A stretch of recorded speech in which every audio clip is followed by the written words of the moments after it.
A father who gave everything just lost it all in 60 seconds. But what the company didn't know, what nobody knew, was that the man they erased from their system had been saving lives with money he could barely spare. Now, as a billionaire CEO discovers the devastating mistake her executives made, one question burns through the corporate tower. How do you measure a man's worth? Stay with me until the end of this story, hit that like button, and drop a comment telling me what city you're watching from. I want to see how far this journey travels. The fluorescent lights in conference room B had always hummed with a particular frequency that made Ethan Cole's molars ache. He'd worked at Hartwell & Associates for 8 years, and in all that time he'd never been called into conference room B for anything good. Promotions happened in corner office A. Birthday celebrations happened in the break room with its perpetually broken coffee maker. Conference room B was where careers went to die. It was 9:47 a.m. on a Thursday. Ethan would remember that detail later, the way trauma has a habit of burning irrelevant specifics into memory while the important parts blur. Outside the 6th-floor window, clouds the color of old dishwater slouched across a sky that couldn't commit to rain or shine. Just gray, just forgettable. Marcia from HR sat across from him, her expression practiced into something that probably passed for sympathy in corporate training videos. Beside her, Dennis Hayworth, his direct supervisor for the past 3 years, studied his own hands like they'd recently betrayed him. Ethan, Marcia began, and he knew. The way she said his name with that slight downward inflection, like an apology she'd rehearsed but didn't fully mean. We appreciate everything you've contributed to Hartwell over the years. Contributed. Past tense. There it was. She slid a manila folder across the table. It whispered against the fake wood veneer, a sound Ethan felt in his chest. 8 years condensed into beige paper stock. The company is restructuring. We're streamlining operations across multiple departments, and unfortunately your position has been identified as redundant. Dennis finally looked up. It's not personal, Cole. The numbers just don't. Marcia cut him off with a glance that could freeze coffee. She turned back to Ethan with that trained expression. You'll find all the details regarding your severance package, continuation of benefits, and outplacement services in the documentation. We're prepared to offer you 2 weeks' salary as 2 weeks, Ethan said. Not a question.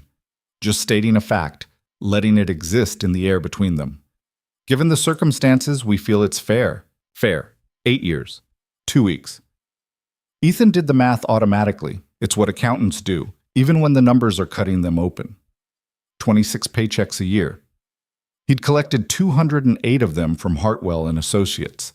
They were offering him 0.5 in return, a 0.2% return on investment for his loyalty. He should feel something, he thought. Anger, betrayal, the hot rush of injustice that seemed to fuel half the confrontations he witnessed in the office. But sitting in conference room B with its humming lights and gray window view, Ethan felt only a strange kind of distance, like he was watching this happen to someone else. Okay, he said. Marcia blinked. Clearly she'd prepared for other responses. Maybe tears. Probably anger. The script in her head was encountering an unexpected variable. You'll need to sign here and initial here. She pointed to the pages with a pen that had the company logo stamped on it. Everything at Hartwell & Associates had the company logo stamped on it. Even the toilet paper in the executive washroom, rumor had it. Ethan picked up the pen. His hand was steady. That surprised him a little. Don't you want to read it first? Dennis asked. Maybe take it to a lawyer or... No. Ethan clicked the pen open, clicked it closed, clicked it open again. A nervous habit Sophie teased him about. The thought of his daughter sent a small crack through the distance he'd wrapped around himself, but he pushed it down. Not here. Not now. I trust the numbers are correct. They are, Marcia said quickly. Too quickly. The kind of quick that suggested they absolutely were not, but she was counting on him not checking. Ethan signed anyway. What was the point? He'd learned years ago that fighting systems designed by people with more power than you was like arguing with rain. You could scream at it all you wanted. You'd still get wet. We'll need your badge and any company property, Marcia continued, checking items off a list only she could see. Linda from IT will escort you back to your desk to collect your personal items. We ask that you be off the premises by 11, an hour and 13 minutes. That's how long 8 years bought you when the math stopped working in your favor. My computer has some files, already backed up and transferred, Marcia interrupted. ET handled it remotely last night. Last night. So they'd known. While Ethan had been at home helping Sophie build her solar system model for the science fair using styrofoam balls and paint that got everywhere because Sophie approached crafts projects like controlled explosions, Hartwell and Associates had been erasing him from their servers. Right, Ethan said. Linda materialized at the door like she'd been waiting for a cue. Maybe she had been. She was new. Ethan had seen her around but never learned her name until Marcia said it.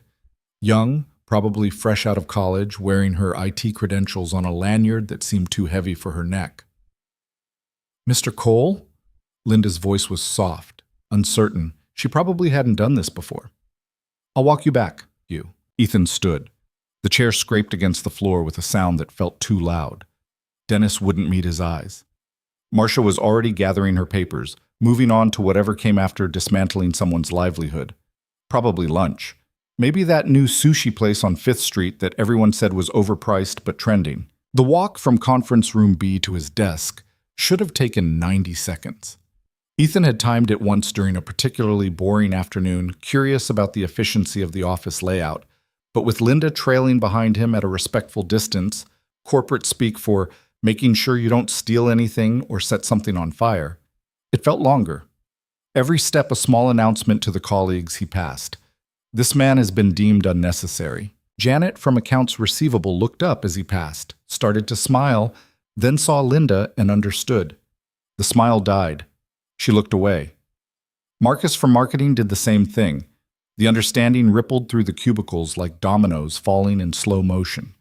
By the time Ethan reached his desk, third from the window, second row back, the geography of middle-tier employment, everyone in the immediate vicinity had found something fascinating about their computer screens. His desk looked exactly how he'd left it the night before. Coffee mug with Sophie's handprint baked into the ceramic. A gift from 3 Father's Days ago when her hands were tiny enough to fit on a standard mug. A small, succulent plant that had somehow survived despite his sporadic watering schedule. 3 framed photos. Sophie at age 6 missing her front teeth, Sophie at her 5th grade graduation, Sophie last month making a face at the camera because she was 11 and thought smiling normally in pictures was cringe. Take your time, Linda said, though her tone suggested she really hoped he wouldn't. Ethan pulled a cardboard box from under his desk, the same box he'd used to move in 8 years ago, because he'd never thrown it away, some subconscious part of him apparently understanding that permanence was an illusion. He placed the photos inside first, face down, because looking at Sophie's gap-toothed smile right now would crack something in him that he couldn't afford to crack. Not at 10:23 a.m. in an office full of people performing the kindness of pretending not to watch. The succulent. The mug. A stapler that was technically company property but had been on his desk so long it felt personal. A snow globe from a conference in Denver he'd attended 4 years ago, back when the company still sent people to conferences.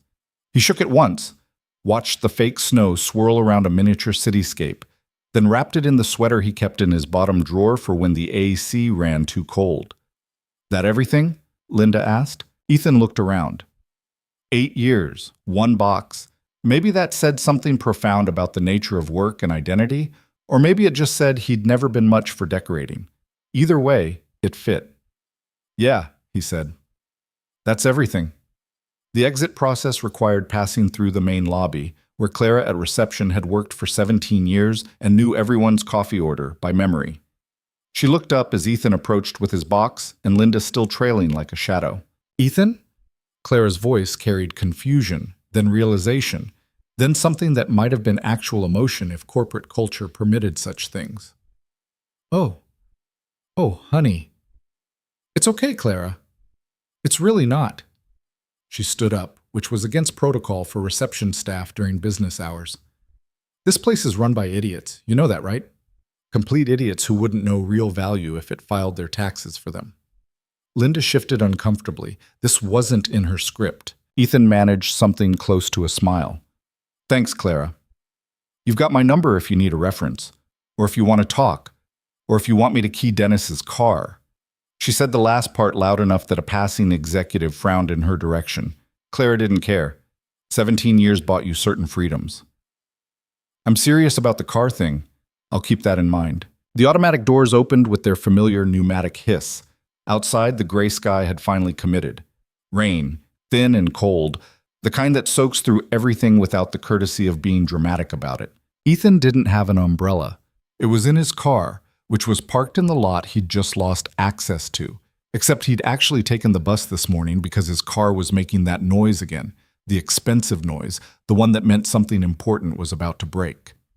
He'd planned to deal with it this weekend, after Sophie's science fair, when he had time to call around for quotes and maybe check YouTube for tutorials on how to fix it himself. The bus. Right, he'd need to check the schedule. But first, he stood in the doorway of Hartwell and Associates, holding a box that contained 8 years of his life, while the rain decided whether to destroy him slowly or quickly.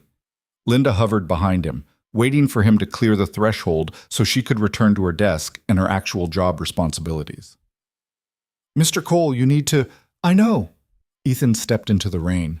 The walk to the bus stop was 6 blocks. By block 2, the cardboard box was starting to soften at the corners. By block 4, his shoes were making wet, squelching sounds that would definitely be uncomfortable for the next several hours. By block 6, Ethan had stopped caring about the rain entirely because his phone had buzzed with a reminder. Sophie's science fair, 6 p.m. Don't forget. 3 exclamation points. She always used 3. Said it was the right amount to show excitement without being extra. Ethan had no idea when his daughter had developed such strong opinions about punctuation, but it had happened sometime between being a kid and becoming whatever she was now, preteen, tween, some transitional state that came with its own vocabulary and rules he was still learning. The science fair. Right. He'd promised her he'd be there. Promised himself too after missing her last school event because of an audit deadline that Dennis had insisted couldn't wait. The look on Sophie's face when he'd shown up an hour after her presentation ended, when the other parents were already packing up projects and she was sitting alone with her poster board about photosynthesis, that look had cost him more than any amount of overtime pay was worth. He checked his watch. 10:57 a.m. He had 7 hours. 7 hours to figure out how to tell his 11-year-old daughter that her dad had just lost his job, that the already tight budget they lived on was about to get tighter, that the new backpack she'd asked for, the specific one all the other kids had, the one that cost $70, which was insane for a backpack. But Ethan had been saving up because he remembered being 11 and how much it mattered to not stand out. That backpack was now a mathematical impossibility. But first, he had to not fall apart at a bus stop in the rain. The bus arrived 14 minutes late, which was early by its usual standards. Ethan climbed aboard, his shoes leaving wet prints on the rubber floor. The driver didn't look at him. Nobody looked at anyone on public transportation. It was an unspoken rule, the opposite of the forced collegiality of office spaces. He found a seat near the back and set his disintegrating box on his lap. A piece of cardboard detached itself and floated to the floor. He watched it settle into a puddle of indeterminate origin and thought about how Sophie's solar system project was probably still sitting on their kitchen table, Jupiter's great red spot bleeding into Neptune's rings, because they'd used the wrong kind of paint and run out of time to start over. They'd fix it tonight, he decided, after the science fair, after he told her about the job situation, but framed it right. Not as a disaster, but as a change, an opportunity for something new. Kids were resilient. Everyone said so. Sophie was smart. She'd understand. Or she wouldn't, and she'd be upset. And Ethan would have to figure out how to hold his own anxiety while managing hers, a balancing act he'd been performing since her mother left 3 years ago. 3 years, 2 months, and 6 days, his accountant brain supplied helpfully. But who's counting? The bus lurched forward, and someone's shopping bag tipped over, sending oranges rolling down the aisle like small orange planets escaping orbit. A woman swore. A teenager laughed. Life continued its chaotic procession, completely indifferent to the fact that Ethan Cole's career had just ended in Conference Room B. His phone buzzed again, a text from an unknown number. "This is Marcus from marketing." "Man, that was rough. You doing okay?" Ethan stared at the message. Marcus, who he'd exchanged maybe 12 words with in total over 3 years, was checking in. The absurdity of it almost made him laugh. He typed back, "I'm fine, thanks for asking." A lie. but a necessary one. What was he supposed to say? Actually, Marcus, I'm currently holding a dissolving box on a late bus, mentally calculating how many meals I can skip to extend my savings, and wondering if my daughter will still look at me the same way when I tell her I failed at the basic parental task of maintaining employment. 3 dots appeared, disappeared, appeared again. Marcus was composing something. The dots vanished. No message came. Sometimes people asked if you were okay because it was the socially correct thing to do, not because they actually wanted to know the answer. Ethan pocketed his phone. The city slid past the rain-streaked windows.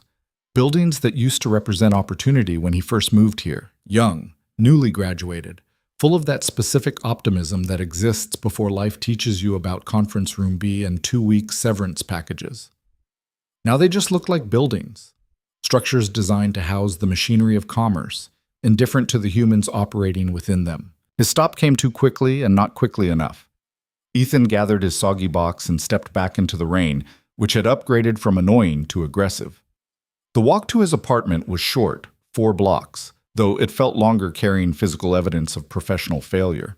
Mrs. Chen was collecting mail in the lobby when Ethan pushed through the door. She looked up, took in his soaked appearance and the cardboard box, and her expression shifted through several calculations before landing on carefully neutral.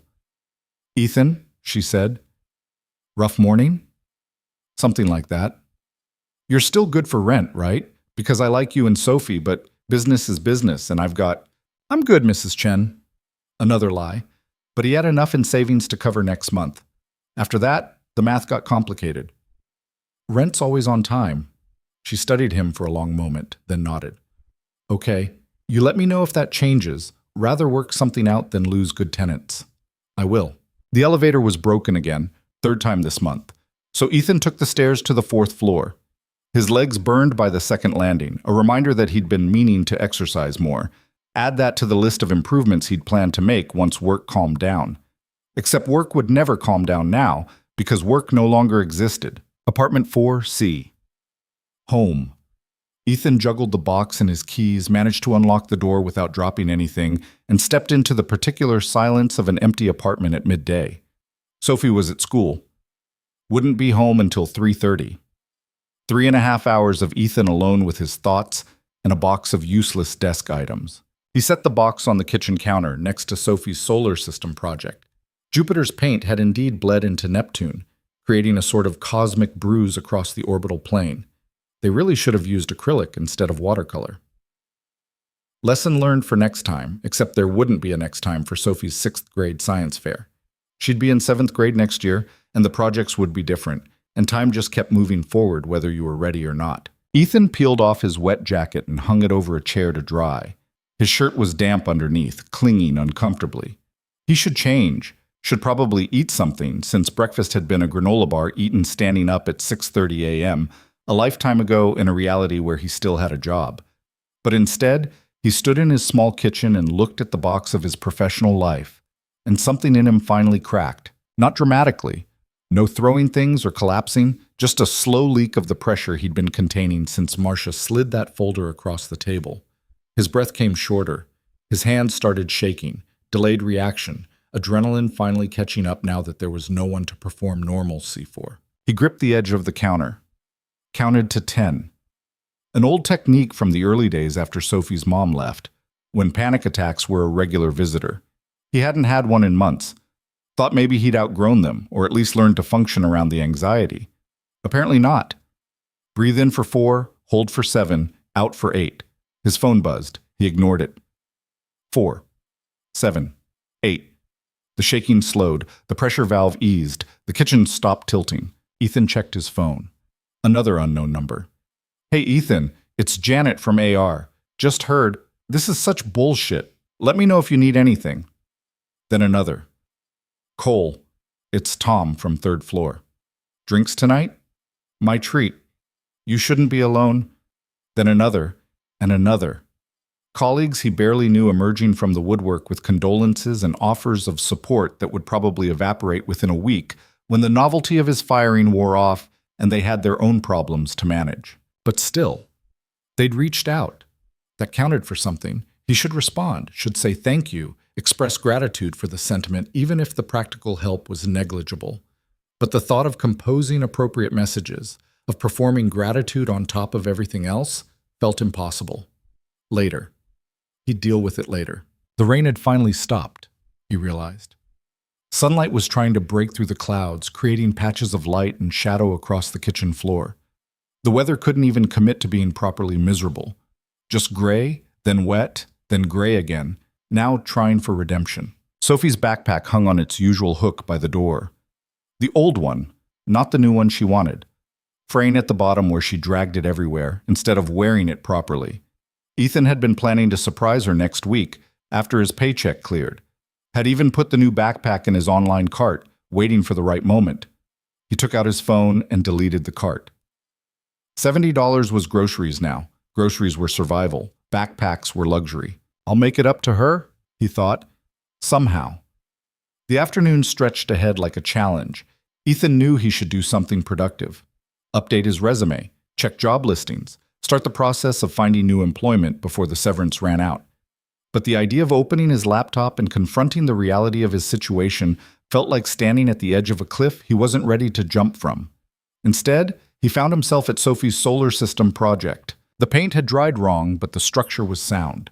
She'd insisted on getting the orbital distances approximately to scale, which meant Mercury was practically touching the sun while Neptune was hanging off the edge of the poster board. Pluto was there too, despite its controversial demotion, because Sophie had opinions about that particular scientific injustice. It's still a planet in my project, she'd declared while gluing it on. Scientists were wrong. Pluto didn't change, they just changed their minds. Ethan had smiled at that, his daughter, defender of the underdog celestial bodies. He picked up a paintbrush she'd left in a jar of murky water. The bristles were crusty with dried paint, probably ruined. But he cleaned them anyway, carefully working the paint free, because this was something he could fix. A small thing, a $7 paintbrush from the craft store. He could fix this. By the time the brush was clean, his hands had stopped shaking entirely. The clock on the microwave said 1:47 p.m., 4 hours and 13 minutes until the science fair.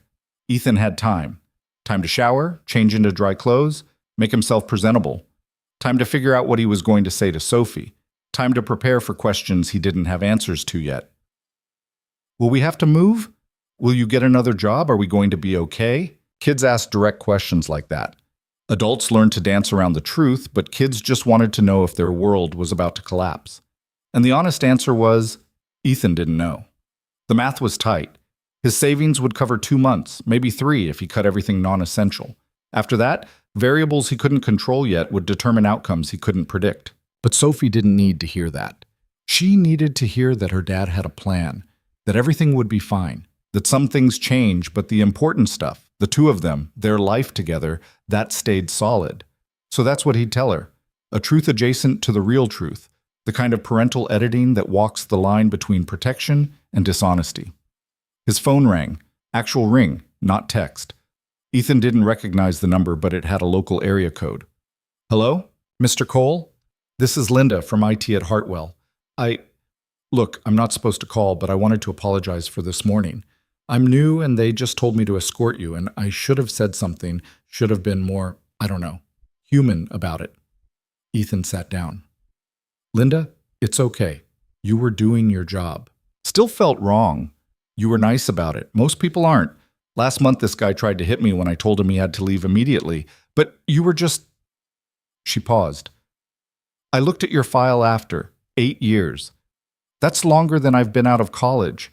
This company throws people away like we're disposable, and I hate that I'm part of that system. So quit, Ethan said. Not meanly, just factually. Find somewhere better. I need the paycheck, student loans, rent, the usual traps. Yeah, Ethan said. I get that. Anyway, I just wanted to say I'm sorry, and that I hope you land somewhere that actually values you. You seem like a good person. Thanks, Linda. That means more than you probably realize. After she hung up, Ethan sat with his phone for a long moment. A good person, that's what she'd said. But good people still got fired. Good people still struggled to pay rent and couldn't afford $70 backpacks and had to figure out how to tell their daughters that life just got harder for reasons completely outside anyone's control. Goodness was irrelevant to the machine. The machine ran on numbers, and his numbers had stopped adding up in someone's spreadsheet. But maybe, Ethan thought, that was okay. Maybe the machine's assessment wasn't the final word on his worth. Maybe value existed outside of productivity metrics and quarterly earnings reports. Maybe his phone buzzed with a calendar reminder. Transfer to St. Catherine's, due today. Ethan's stomach dropped. St. Catherine's Children's Hospital. His monthly donation. He'd completely forgotten in the chaos of the morning. Not forgotten exactly. The money was already allocated in his budget, automatically withdrawn on the 15th of every month. But with everything happening, he hadn't considered what losing his job meant for that commitment. He opened his banking app. The transfer was scheduled for 5 p.m., $400, same amount every month for the past 3 years. 48 months. $19,200 total. Money he'd quietly moved from his paycheck to the hospital's foundation account without telling anyone, without expecting recognition or thanks. His current balance, $3,217. Minus $400 left him with $2,817. Rent was $1,200. Utilities, another $150. Groceries for 2 people for a month, at least $400 if he was careful. That left around $1,000 for everything else. Sophie's school expenses, household supplies, the car repair he desperately needed, any emergency that decided to show up uninvited. And he just lost his income. The math was clear. He needed to cancel the transfer, needed to email St. Catherine's and explain that circumstances had changed, that he could no longer maintain his commitment. They'd understand. These things happened. No one would blame him. His finger hovered over the cancel button. $400. Rent for a month for a family who'd otherwise be on the street. Medicine for a kid whose parents were choosing between treatment and electricity. A night in the hospital for a child who needed monitoring but whose insurance had run out. Ethan had toured St. Catherine's once, 3 years ago, when he'd first decided to start donating. Had met some of the kids, learned their names, their stories, the particular injustices of pediatric illness combined with American healthcare costs. Had made a promise to himself that as long as he could, he'd help. As long as he could. That was the operative phrase, wasn't it? And right now, unemployed and staring at a dwindling savings account, could he really afford $400 a month? The answer was no. Obviously, mathematically, no. But Ethan didn't cancel the transfer. Instead, he closed his banking app and set his phone face down on the counter, cutting off the option before he could think too hard about it. Before the practical part of his brain, the accountant part that understood budgets and consequences, could overrule the part of him that had made a promise to kids who were sick through no fault of their own. He'd figure it out, somehow. He'd get another job faster than expected, or cut expenses deeper than planned, or something. The universe would have to provide a solution because Ethan refused to let those kids suffer because of his bad luck. Stupid? Probably. Financially irresponsible? Definitely. But Ethan had built his entire life around the idea that you showed up for people who needed you, even when it was hard. Especially when it was hard. Sophie's mom hadn't understood that. Had called him naive, too soft for the real world, wasting money on strangers when they had their own problems. Maybe she'd been right. Maybe Ethan was naive.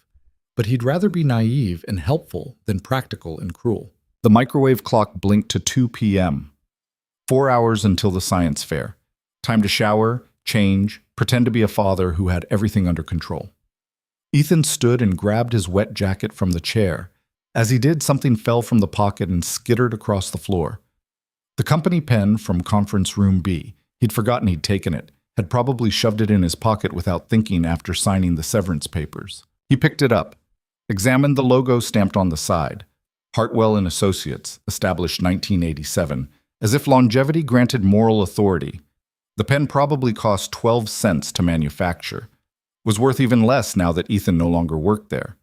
He should throw it away.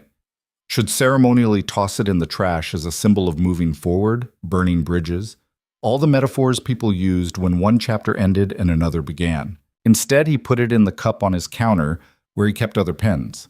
Because it wrote fine, and pens were useful, and wasting things out of spite seemed petty. The shower helped. Hot water, steam, the temporary illusion that problems could be washed away with enough pressure and the right soap.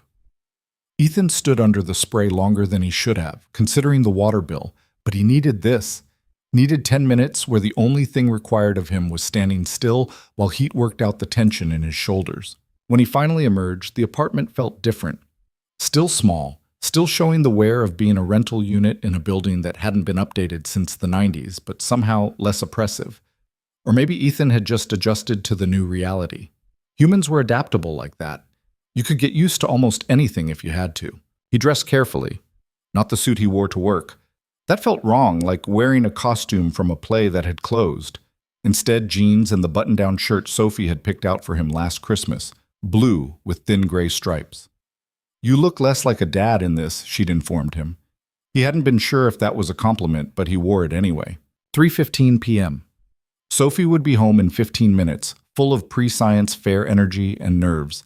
Ethan needed to have his game face on, needed to be the stable parent who didn't unload his problems onto his 11-year-old daughter. He checked their science fair project one more time. The paint issue was noticeable but not catastrophic. The planets were secure. The labels were legible. By sixth grade standards, it was solid. Maybe not first-place material, but Sophie hadn't made it for prizes. She'd made it because the solar system fascinated her, because she liked knowing that there were patterns and rules to how things moved, even when everything else felt chaotic.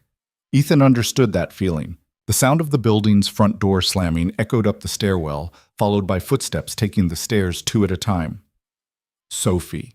Always rushing, always moving like staying still was physically painful. She burst through the apartment door in her usual way, backpack flying, jacket half off, words already tumbling out. And then Marcus said his project was definitely going to win because his dad helped him build an actual volcano that erupts real lava, which I told him was definitely not real lava because real lava would burn down the school, but he wouldn't listen. And, "Oh, Dad, you're home. Why are you home? Did you leave work early for the science fair?" Ethan smiled despite everything. "Something like that. How was your day?" "Fine. Boring.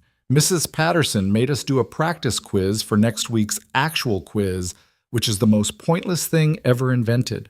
"Oh." She spotted the solar system project. "Did you fix Jupiter?" "Tried. The paint's still a bit wonky, but the planets are solid." Sophie examined it critically. "Neptune looks bruised." "Neptune's been through some stuff. It's allowed to look bruised." She giggled at that, then looked at him more closely. "You're wearing the Christmas shirt. You said it makes me look less like a dad." "I said less like a boring dad. There's a difference." She dropped her backpack and headed for the kitchen. "Can I have a snack? I'm starving." School lunch was mystery meat again, and I'm pretty sure the mystery is not actually meat. "Yeah, grab something. We should leave by 5:30 to get good seats."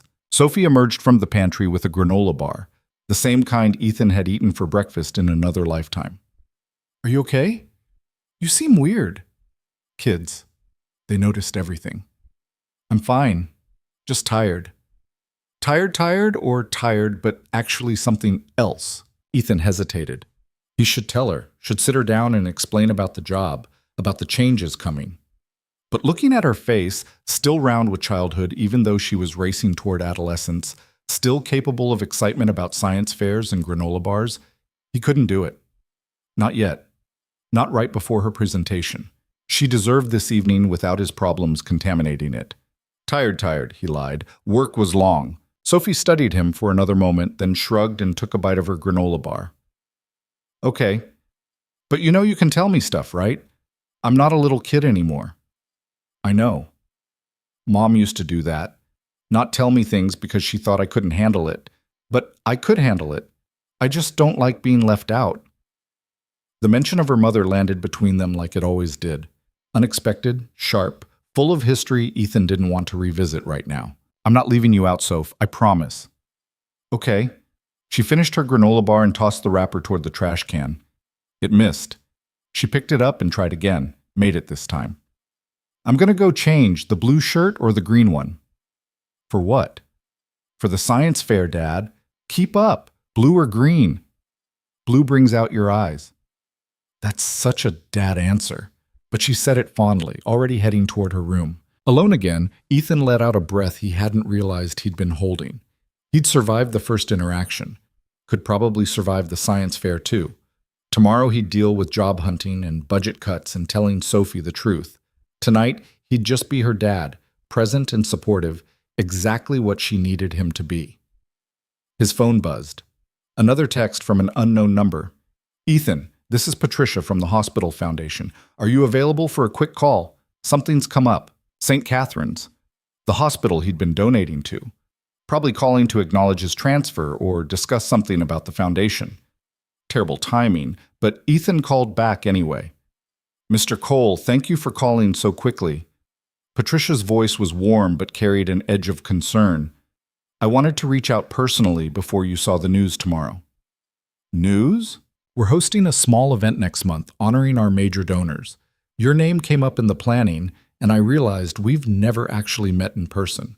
You've been contributing for 3 years now, and your donations have made a real difference, but you've never attended any of our events or requested any recognition." Ethan's stomach tightened. "I don't need recognition. That's not why I understand, and that's exactly why I'm calling. Some of our other donors, well, they donate because they want their names on buildings. But your contribution comes with no strings attached, no requests for publicity. That's rare, Mr. Cole. And I wanted you to know that it doesn't go unnoticed, even if you prefer to stay anonymous." "I appreciate that, but there's one more thing." Patricia paused. "I don't normally share this information, but I think you should know. Your monthly donation, it's currently funding treatment for 3 children whose families couldn't afford their medical costs. Without you, those kids—" Her voice caught. "Well, let's just say you're literally saving lives." Ethan closed his eyes. 3 kids. Real kids. With names and faces and futures that depended on him maintaining a commitment he'd just lost the ability to maintain. "Mr. Cole? I'm here. I'm glad the money's helping. More than helping, you're a hero to these families, even if they don't know your name." A hero? Ethan almost laughed at the absurdity. Heroes didn't get fired. Heroes didn't stand in their small kitchens wondering how to afford rent. Heroes didn't lie to their daughters about being tired instead of broken, but 3 kids were getting treatment because of him. That was real. That mattered. "Thank you for telling me," Ethan managed, "but I really do prefer to stay anonymous." "Of course. I just wanted you to know the impact you're making. Take care, Mr. Cole." After hanging up, Ethan stood very still. 3 kids. 3 lives. The weight of it settled over him like a physical thing. He couldn't cancel that transfer. Not now. Not knowing what he knew. He'd figure out the money somehow, even if it meant working 3 jobs or selling everything he owned or something. Those kids needed him. And unlike his former employer, Ethan didn't measure worth by productivity metrics. "Dad, blue shirt or green shirt? I can't decide." Sophie's voice pulled him back. "Right. Science fair. Present moment. One crisis at a time." "Blue," he called back. "Definitely blue." The next few hours would be about Sophie and her solar system and being the father she deserved. Tomorrow could bring its disasters. Tonight, Ethan would show up. Because in the end, that's all anyone could do. Show up even when everything else was falling apart. Especially then. The gymnasium at Brookfield Middle School smelled like industrial cleaner, and the particular anxiety that accompanied public performances. Parents clustered in folding chairs arranged in uneven rows, their phones already out, ready to document their children's 15 minutes of scientific glory. Ethan and Sophie arrived at 5:43 p.m., 13 minutes later than planned, because the bus had broken down 2 blocks from the school and they'd had to sprint the rest of the way, Sophie's solar system project bouncing dangerously in Ethan's arms. "Careful with Neptune," Sophie gasped as they pushed through the entrance. "It's already traumatized." "Neptune's fine. Your dad's cardiovascular system, however, is filing a complaint." She giggled despite her nerves, which was the point. Ethan had learned early in single parenthood that humor could diffuse Sophie's pre-event jitters better than reassurance. Telling her not to worry never worked. Making her laugh at least distracted her from the worry. They found her assigned table, number 17, tucked between a baking soda volcano that looked suspiciously professional and a poster about wind energy that involved actual working turbines. The competition was stiff. Sophie noticed too, her expression shifting from nervous to quietly defeated. "That volcano probably cost like $200, she muttered, setting up her project. "And look at that girl's robotics thing. It moves by itself." "Yours has character," Ethan said. Bruised Neptune tells a story. Yeah, the story of me screwing up the paint. The story of you trying something hard and ending up with something real instead of something perfect. That's better. Sophie looked at him like she was trying to determine if he actually believed that or was just doing the dad thing where you lied to make your kid feel better. Before she could decide, a woman's voice cut through the gymnasium noise. Sophie Cole? Is Sophie Cole here? A teacher Ethan didn't recognize was checking names off a clipboard. Sophie raised her hand. Great. You're presenting in the second group. That gives you about 20 minutes. Make sure everything's ready. Second group, Sophie repeated after the teacher moved on. That's good, right? Not first when everyone's still settling in, not last when everyone's tired. Perfect timing, Ethan agreed, though he had no idea if that was true. He'd never been to a middle school science fair before. Last year's event had been during the audit deadline, the one he'd missed, the one that had put that look on Sophie's face. Not this time. This time he was here, unemployed and probably making terrible financial decisions, but here. I'm going to go check out the competition, Sophie announced, already drifting toward a project about solar panels. Stay with our stuff. I'm not going anywhere. And he wasn't. While Sophie circulated through the other projects, Ethan stood guard over her battered solar system, watching other parents do the same. They all had the same expression, proud but anxious, wanting their kids to do well but knowing that sixth-grade science fairs were basically thunderdomes of preteen ambition and parental overinvestment. The man at the next table caught Ethan's eye and nodded. First time? Is it that obvious? You've got the look. I'm on my third kid. By number 3, you stop caring if they win and just hope they remember to speak loud enough for the judges to hear. What happened with the first 2? Kid 1 cried through her entire presentation. Kid 2 forgot his project at home and had to explain photosynthesis from memory. He got a participation ribbon, which I'm pretty sure is code for "we feel bad for you." Ethan laughed. And Kid 3? Currently hiding in the bathroom practicing his speech. He's 11 and already has stress management issues. Wonder where he got that from. The man extended his hand. Robert. Ethan. Your daughter's project looks good. I like the orbital accuracy. Most kids just slap the planets in a line. That was Sophie's idea. She's very particular about scientific accuracy. Good trait to have. Wish more adults had it. Robert glanced at his watch. I should probably extract my kid from the bathroom before he misses his group. Good luck to yours. Yeah, you too. Alone again, Ethan checked his phone. 2 missed calls from numbers he didn't recognize. Probably job recruiters. Word traveled fast in the industry when someone with his experience became available. Or maybe collection agencies with precognitive abilities, already sensing his upcoming financial crisis. He ignored them. Tonight wasn't about jobs or money or the slow-motion disaster his life was becoming. Tonight was about being present for Sophie. The first group of presentations started. Ethan watched a kid explain crystal growth with the nervous energy of someone who desperately wanted this to be over. Another demonstrated a homemade water filtration system that actually worked, which was impressive until water started leaking onto the floor and a janitor had to intervene. A girl presented research on local bird migration patterns with such confidence that Ethan found himself genuinely interested in the seasonal habits of the American robin. Then it was Sophie's turn. She walked to the presentation area with her solar system project held in front of her like a shield. The poster board wobbled slightly. Ethan could see her hands shaking from across the room. Breathe, Soph, you know this stuff. 3 judges sat at a table, 2 teachers Ethan vaguely recognized, and a woman in a business suit who was probably from some local STEM organization. They smiled encouragingly.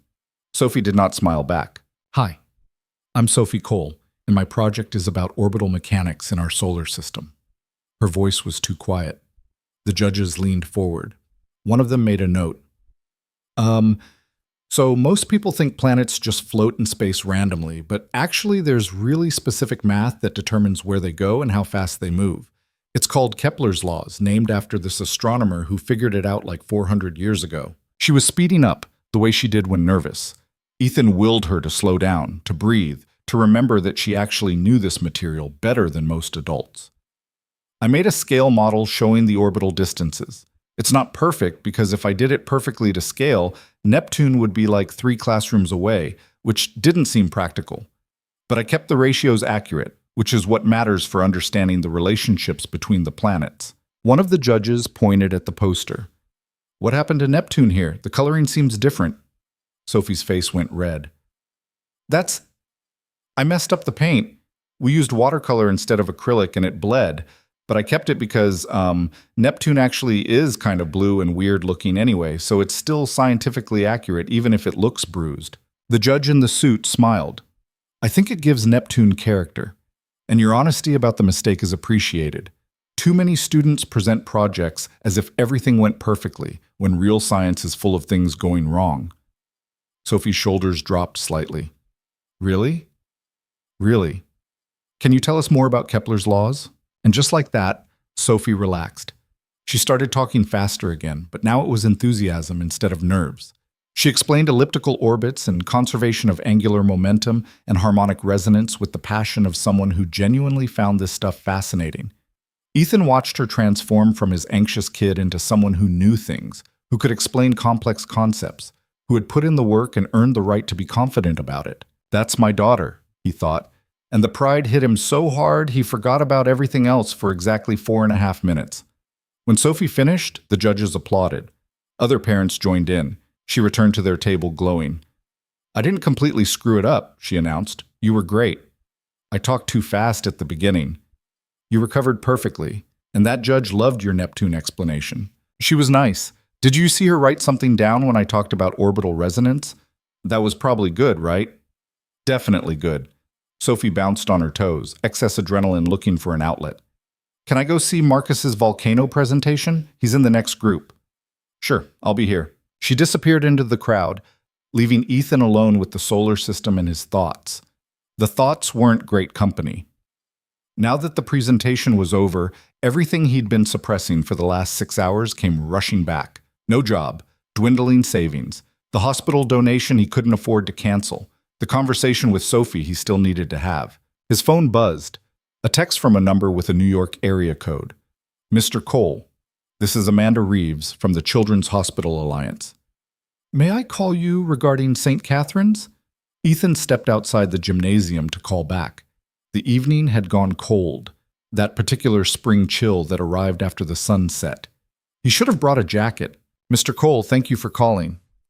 Amanda Reeves had the kind of voice that suggested she spent a lot of time asking people for money. Professional but warm, calibrated for maximum donor comfort. I'm the regional director for CHA, and I wanted to reach out personally about something rather urgent. Is this about my donation? Because I already spoke with Patricia. This is related, but not quite the same thing. Mr. Cole, are you aware that St. Catherine's is currently at risk of closing their pediatric oncology wing? Ethan's stomach dropped. What? No, I had no idea. They've been operating at a loss for 18 months. The hospital board is voting next week on whether to shut down the wing entirely.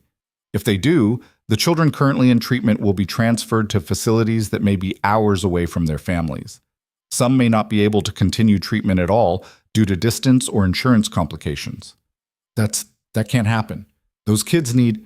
I know, which is why I'm calling. We're trying to put together a coalition of donors to fund the wing directly, bypassing the hospital's budget issues. Your name came up in our research as someone who's been consistently supporting St. Catherine's. We were hoping you might consider increasing your contribution, or perhaps joining our fundraising committee. Ethan almost laughed. Almost. You want me to donate more? I understand it's a big ask, but I just lost my job today. Silence on the other end. Then, oh, I'm so sorry, I had no idea. Please disregard everything I just said. This is terrible timing. Yeah. Mr. Cole, I apologize for the intrusion, and I hope things improve for you quickly.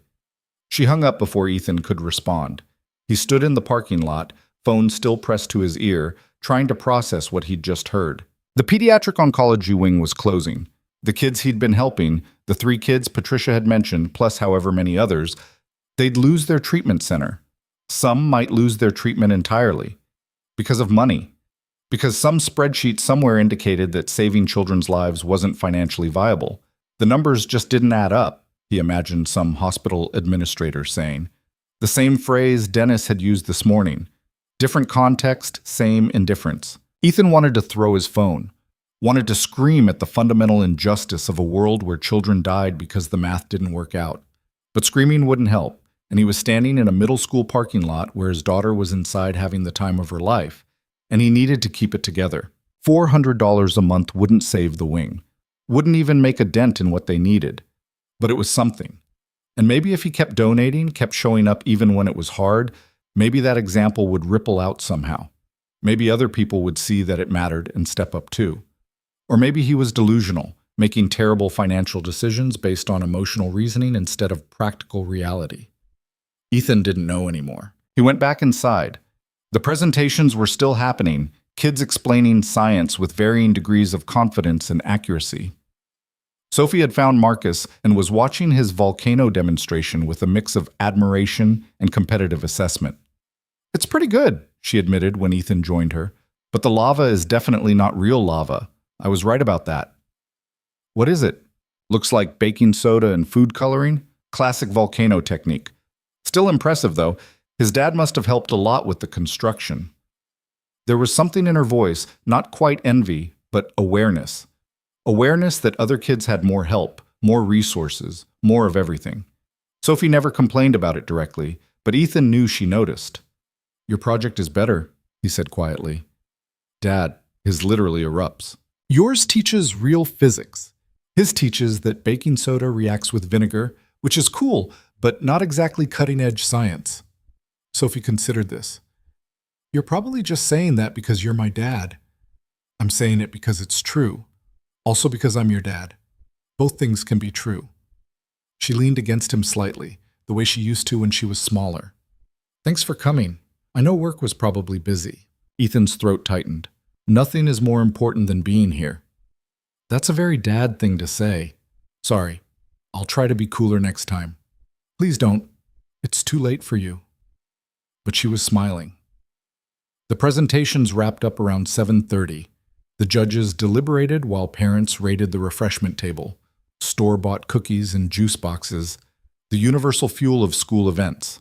Sophie bounced between her friends, comparing projects and predictions about who would win. Ethan helped himself to a cookie he didn't want and checked his phone. 7 new emails, all job-related. 3 were automated rejections from applications he'd submitted months ago. 2 were from recruiters asking about his availability. 2 were LinkedIn notifications about former colleagues who'd changed jobs or gotten promoted. He should respond to the recruiters, should start the process of finding new employment immediately, strike while his experience was still relevant. But the idea of selling himself to strangers, of pretending to be enthusiastic about corporate culture and team dynamics, and all the other buzzwords that meant nothing, felt impossible right now. Tomorrow. He'd deal with it tomorrow. "Ladies and gentlemen, if we could have your attention, please." The woman in the business suit, whose name turned out to be Dr. Marissa Chen, according to her introduction, stood at the front of the gymnasium. "First, I want to thank all of our students for their incredible work tonight. The level of scientific inquiry and creativity we've seen is truly impressive." Parents applauded, kids tried to look modest and mostly failed. "We had a difficult time choosing winners, but after careful deliberation, the judges have reached our decisions. Third place goes to Marcus Chen for his working model of volcanic activity." Marcus whooped and ran up to collect his ribbon. His father, the Robert from earlier, Ethan realized, looked relieved that his third child had finally broken the family curse.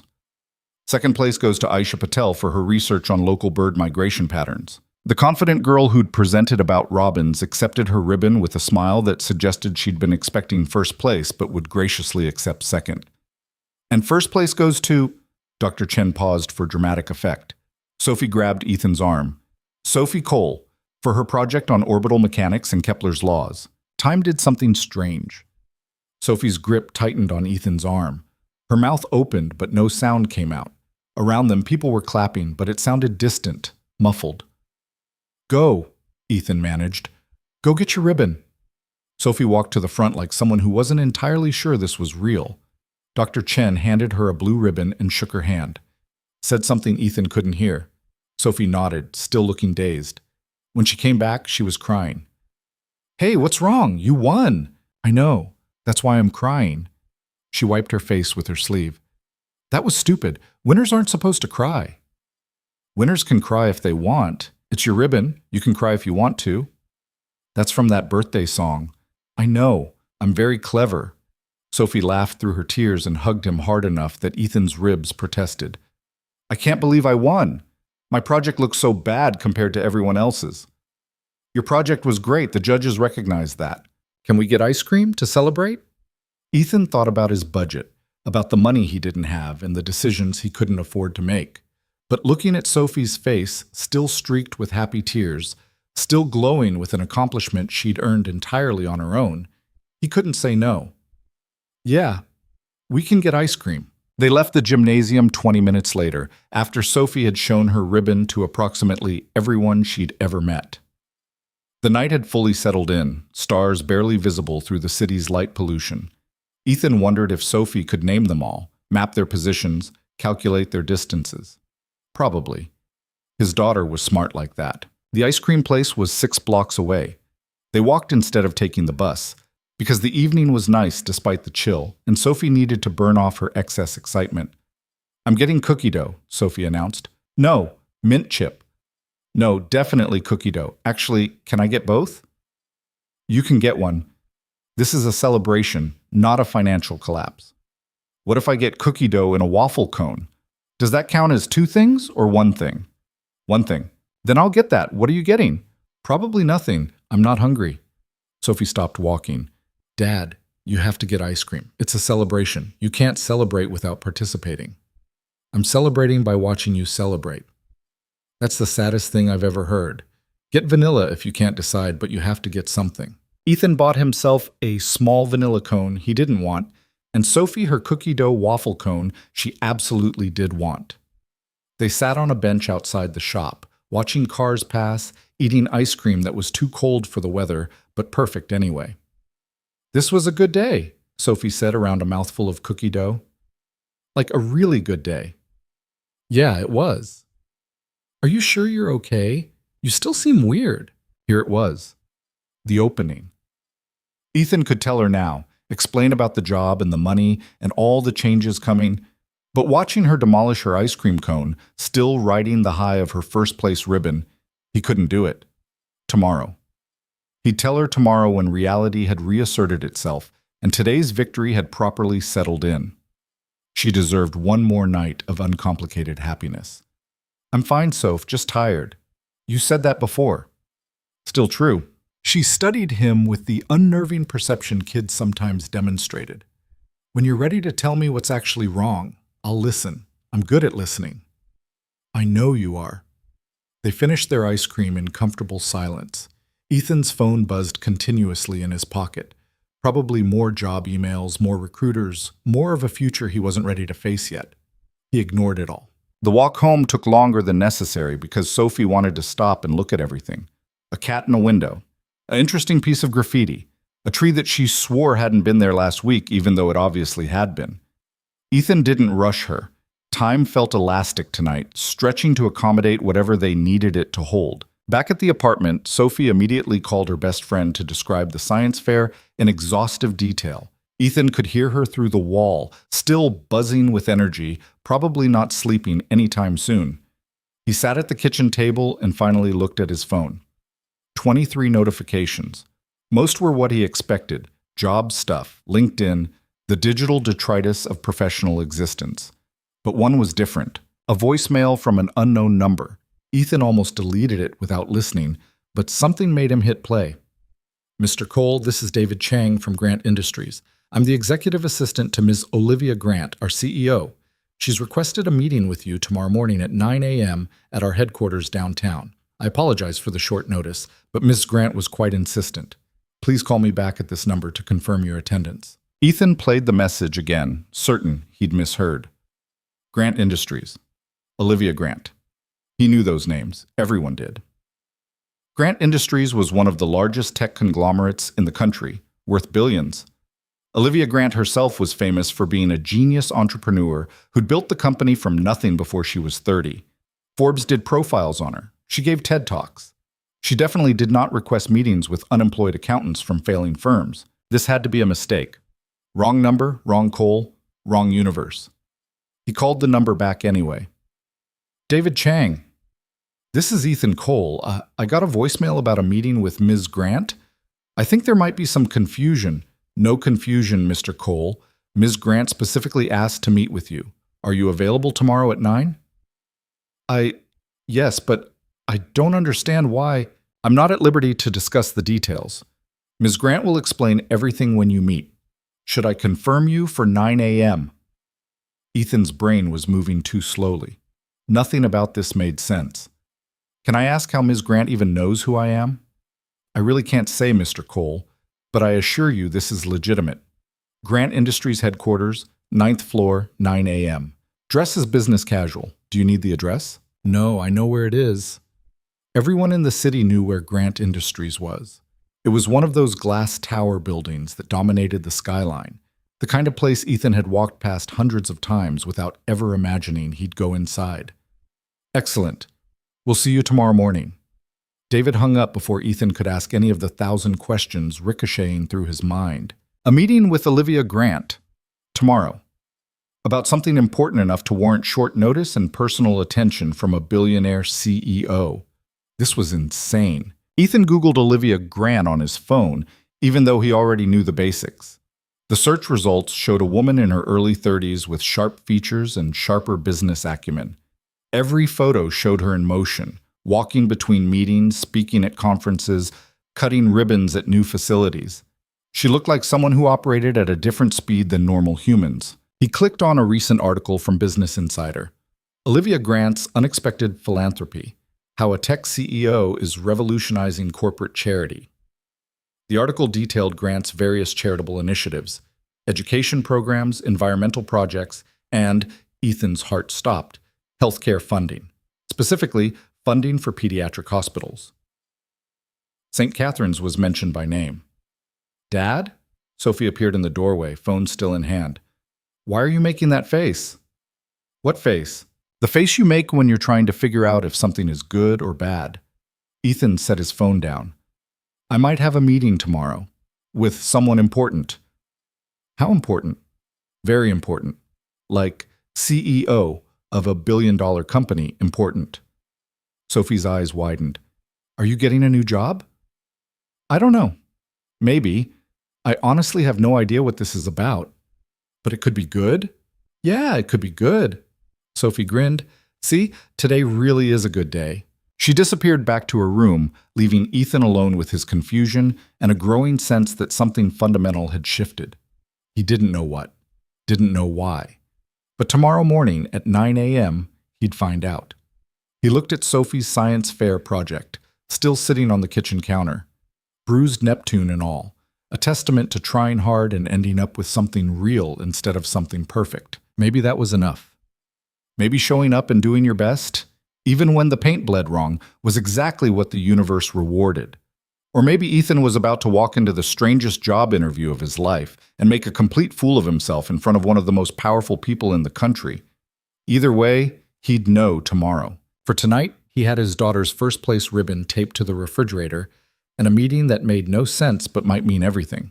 Not bad for a day that had started in Conference Room B with his life falling apart. The city lights flickered outside the window. Somewhere in one of those buildings, children were receiving treatment because Ethan had decided kindness mattered more than his budget. Somewhere else, Olivia Grant knew his name and wanted to talk to him. The world was strange, unpredictable, full of endings that led to beginnings nobody saw coming. Ethan set his alarm for 6 a.m. He'd need time to figure out what business casual meant when meeting with billionaires and to practice not looking completely terrified. Sleep would be difficult. His mind was already racing through possibilities, each more unlikely than the last, but eventually, exhaustion won.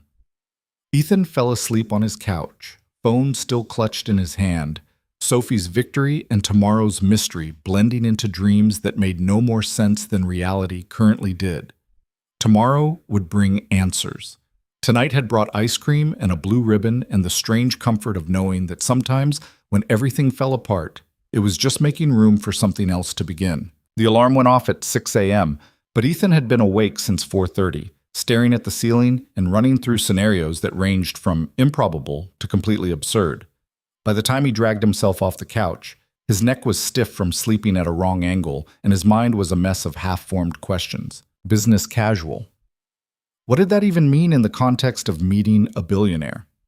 Ethan owned exactly 3 dress shirts that weren't wrinkled beyond redemption, 2 pairs of slacks that fit properly, and 1 tie he'd bought for Sophie's school awards ceremony last year. He settled on gray slacks and a white button-down, no tie, hoping that landed somewhere between underdressed and trying too hard. Sophie was still asleep when he left. He'd written a note explaining he had an important meeting and would be back by lunch, left $20 on the counter for breakfast, and triple-checked that his phone was charged in case she needed him. Being a single parent meant never fully turning off the part of your brain that tracked your kids' safety and well-being, even when you were about to walk into the most confusing situation of your professional life. The bus to downtown was packed with morning commuters, everyone performing the same dance of studied indifference. Ethan stood near the back, gripping the overhead rail, trying not to think about how his deodorant might be failing under stress.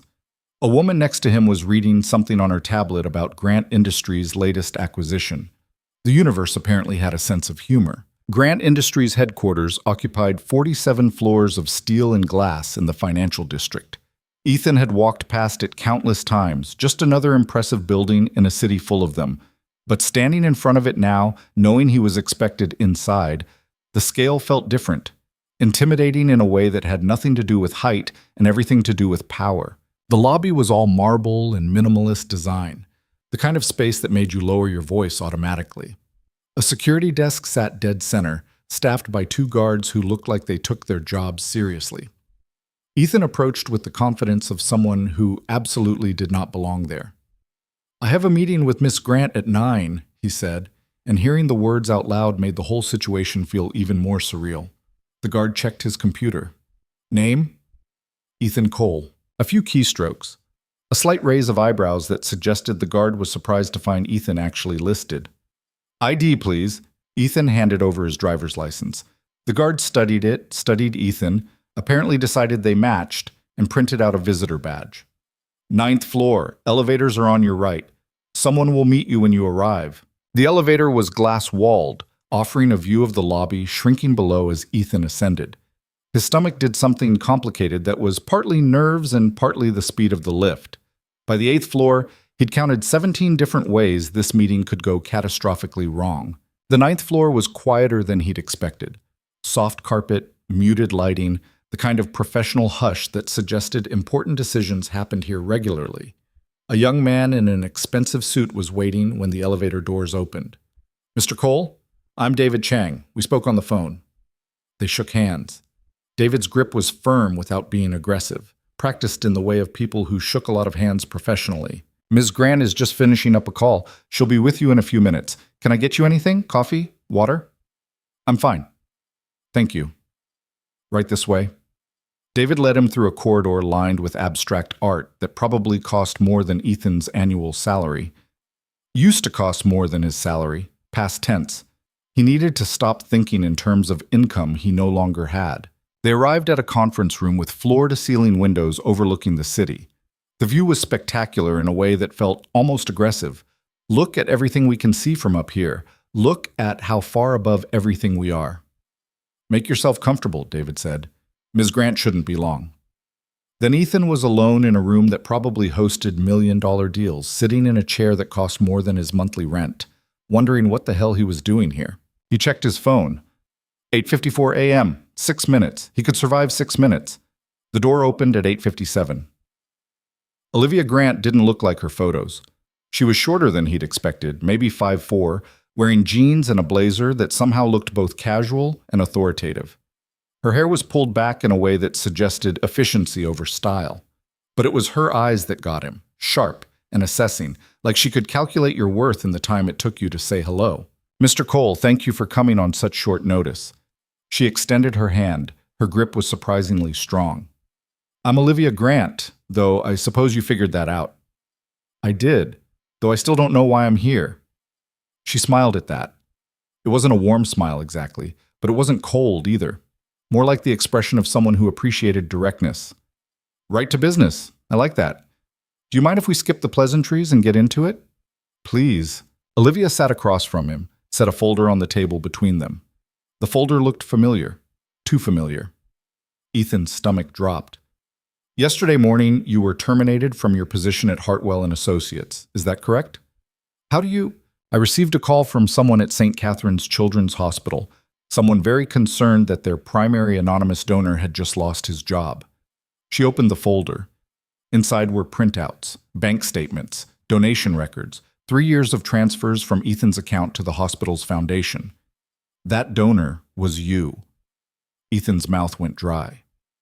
Those are supposed to be confidential. They are. Mostly.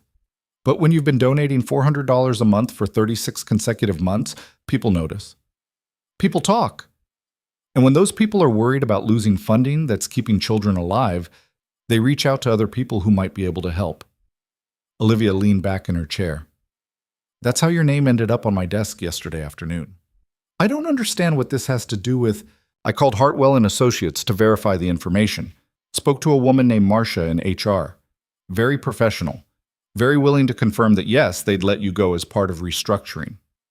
Olivia's expression hardened.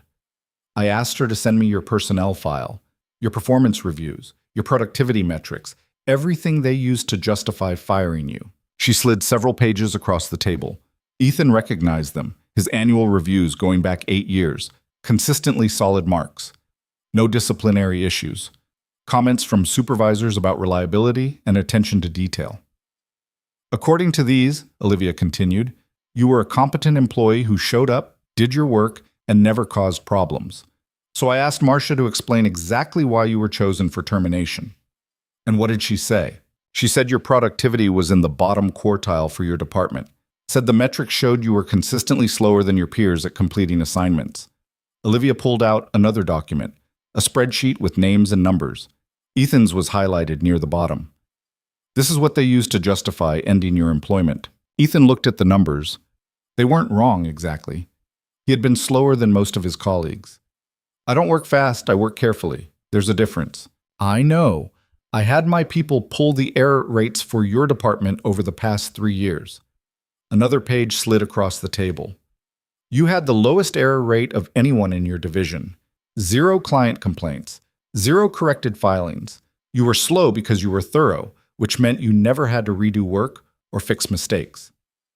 Thoroughness doesn't show up in productivity metrics. No, it doesn't. Olivia's voice carried an edge now. But you want to know what else doesn't show up in productivity metrics? The fact that you've been donating nearly 10% of your take-home pay to keep sick children in treatment.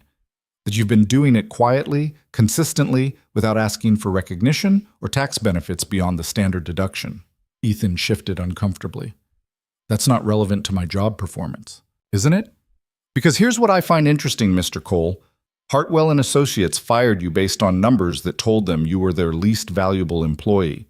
But those numbers didn't measure character, didn't measure integrity, didn't measure the fact that you were saving lives while your colleagues were going home and buying bigger TVs. With all due respect, Ms. Grant, I didn't come here to be praised for donating money. I came here because your assistant said you wanted to meet with me. Fair enough. Olivia closed the folder. Here's why I wanted to meet you. I've built Grant Industries into a multi-billion-dollar company by understanding value. Real value, not just what shows up on a balance sheet. And yesterday, when I found out that Hartwell had fired someone like you while keeping employees who are faster but sloppier, who earn more but give less, it made me angry. Angry enough to call a stranger to a meeting? Angry enough to show up at Hartwell's offices at 7:30 this morning and have a conversation with their executive board. Ethan's brain stalled. You what? I had a very frank discussion with the people who run Hartwell and Associates. Told them exactly what I thought of a company that fires its most decent employees while rewarding speed over quality. Asked them to explain their decision-making process in detail. Olivia's smile was sharp now. They weren't happy about being called out. Got very defensive. Started talking about fiduciary responsibility and market pressures and all the usual excuses people make when they've done something they know is wrong but don't want to admit it. Ms. Grant, I appreciate the gesture, but I don't need you fighting my battles. I've already accepted the severance. I'm moving on. To what? Another company that'll measure you by metrics that don't matter? Another job where kindness is irrelevant and speed is everything? She leaned forward. Let me ask you something, Mr. Cole. Why do you donate to St. Catherine's? The question caught him off guard.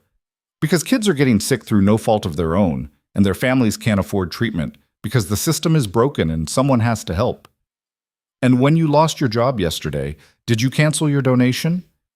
Ethan thought about the moment in his kitchen, finger hovering over the cancel button. No. Why not? You're unemployed. You have a daughter to support. Most people would cut the donation immediately, because those kids need help more than I need $400. Even though you can't afford it? I'll figure it out. Olivia sat back, something like satisfaction crossing her face. That's why you're here, Mr. Cole.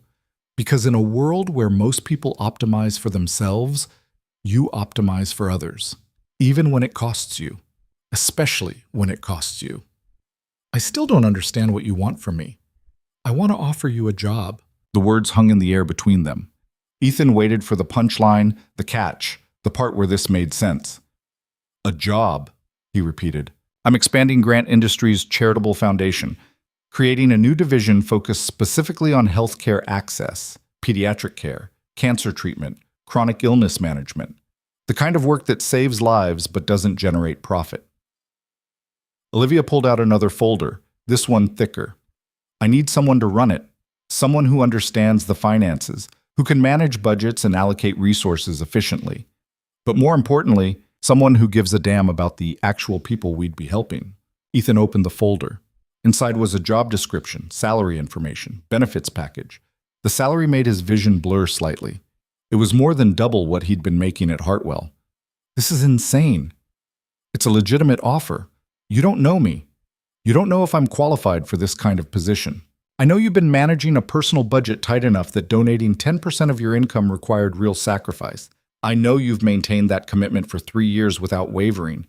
I know you were fired yesterday and still didn't cancel the transfer. Olivia's voice softened slightly. And I know that when I asked my assistant to research your background, he found exactly one piece of interesting information. You volunteer at a literacy program on weekends. Not for resume building, not for networking. You just show up and help kids learn to read. How did you... I'm very thorough when hiring key personnel, probably as thorough as you are when filing taxes. She smiled. Mr. Cole, I don't need another MBA who can talk about synergy and optimization. I have plenty of those. What I need is someone who understands that numbers represent real people with real problems, and that sometimes the right decision is the one that doesn't maximize profit. Ethan looked at the job description again, Director of Healthcare Initiatives. Salary that would change his and Sophie's life. Benefits that included health insurance he could actually use. The kind of opportunity that didn't come along twice.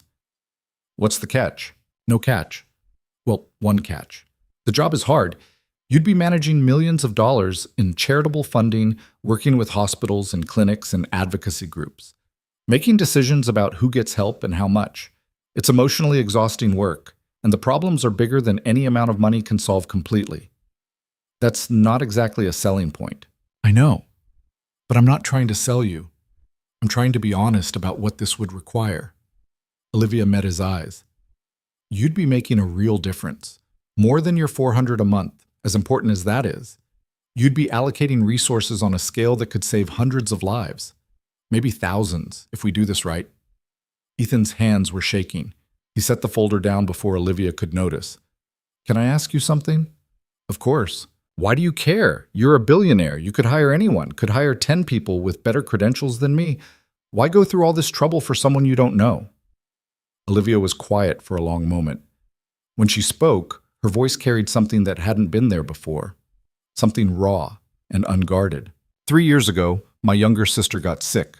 Leukemia. She was 24. Past tense. Ethan's chest tightened. Her insurance covered most of the treatment, but not all of it. Copays, experimental treatments, the gap between what insurance approved and what the doctors said she needed. It added up fast, and we were lucky. I had money. Could pay for whatever she needed without thinking about it. I'm sorry, she survived. She's in remission now, healthy, back to annoying me on a regular basis. Olivia's smile flickered. But while she was in treatment, I met other families. Families who were choosing between medicine and rent. Parents selling cars, taking second mortgages, bankrupting themselves to keep their kids alive. And I kept thinking, what if I didn't have money? What if I had to watch my sister suffer because I couldn't afford to help her? That's why you fund pediatric hospitals. That's why I do a lot of things, including this. She gestured at the folder. When I found out about you, about someone giving up 10% of a modest income to help kids like my sister, it reminded me that some people don't need billions to make a difference.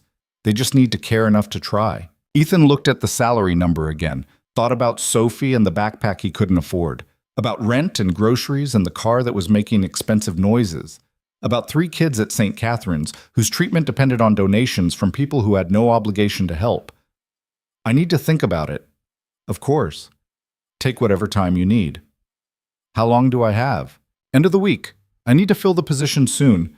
We're launching the initiative next month. Olivia stood, extended her hand again. Thank you for coming, Mr. Cole. And for what it's worth, I think Hartwell made a serious mistake letting you go. They were just following the numbers. Numbers don't know everything. People who think they do are the ones making serious mistakes.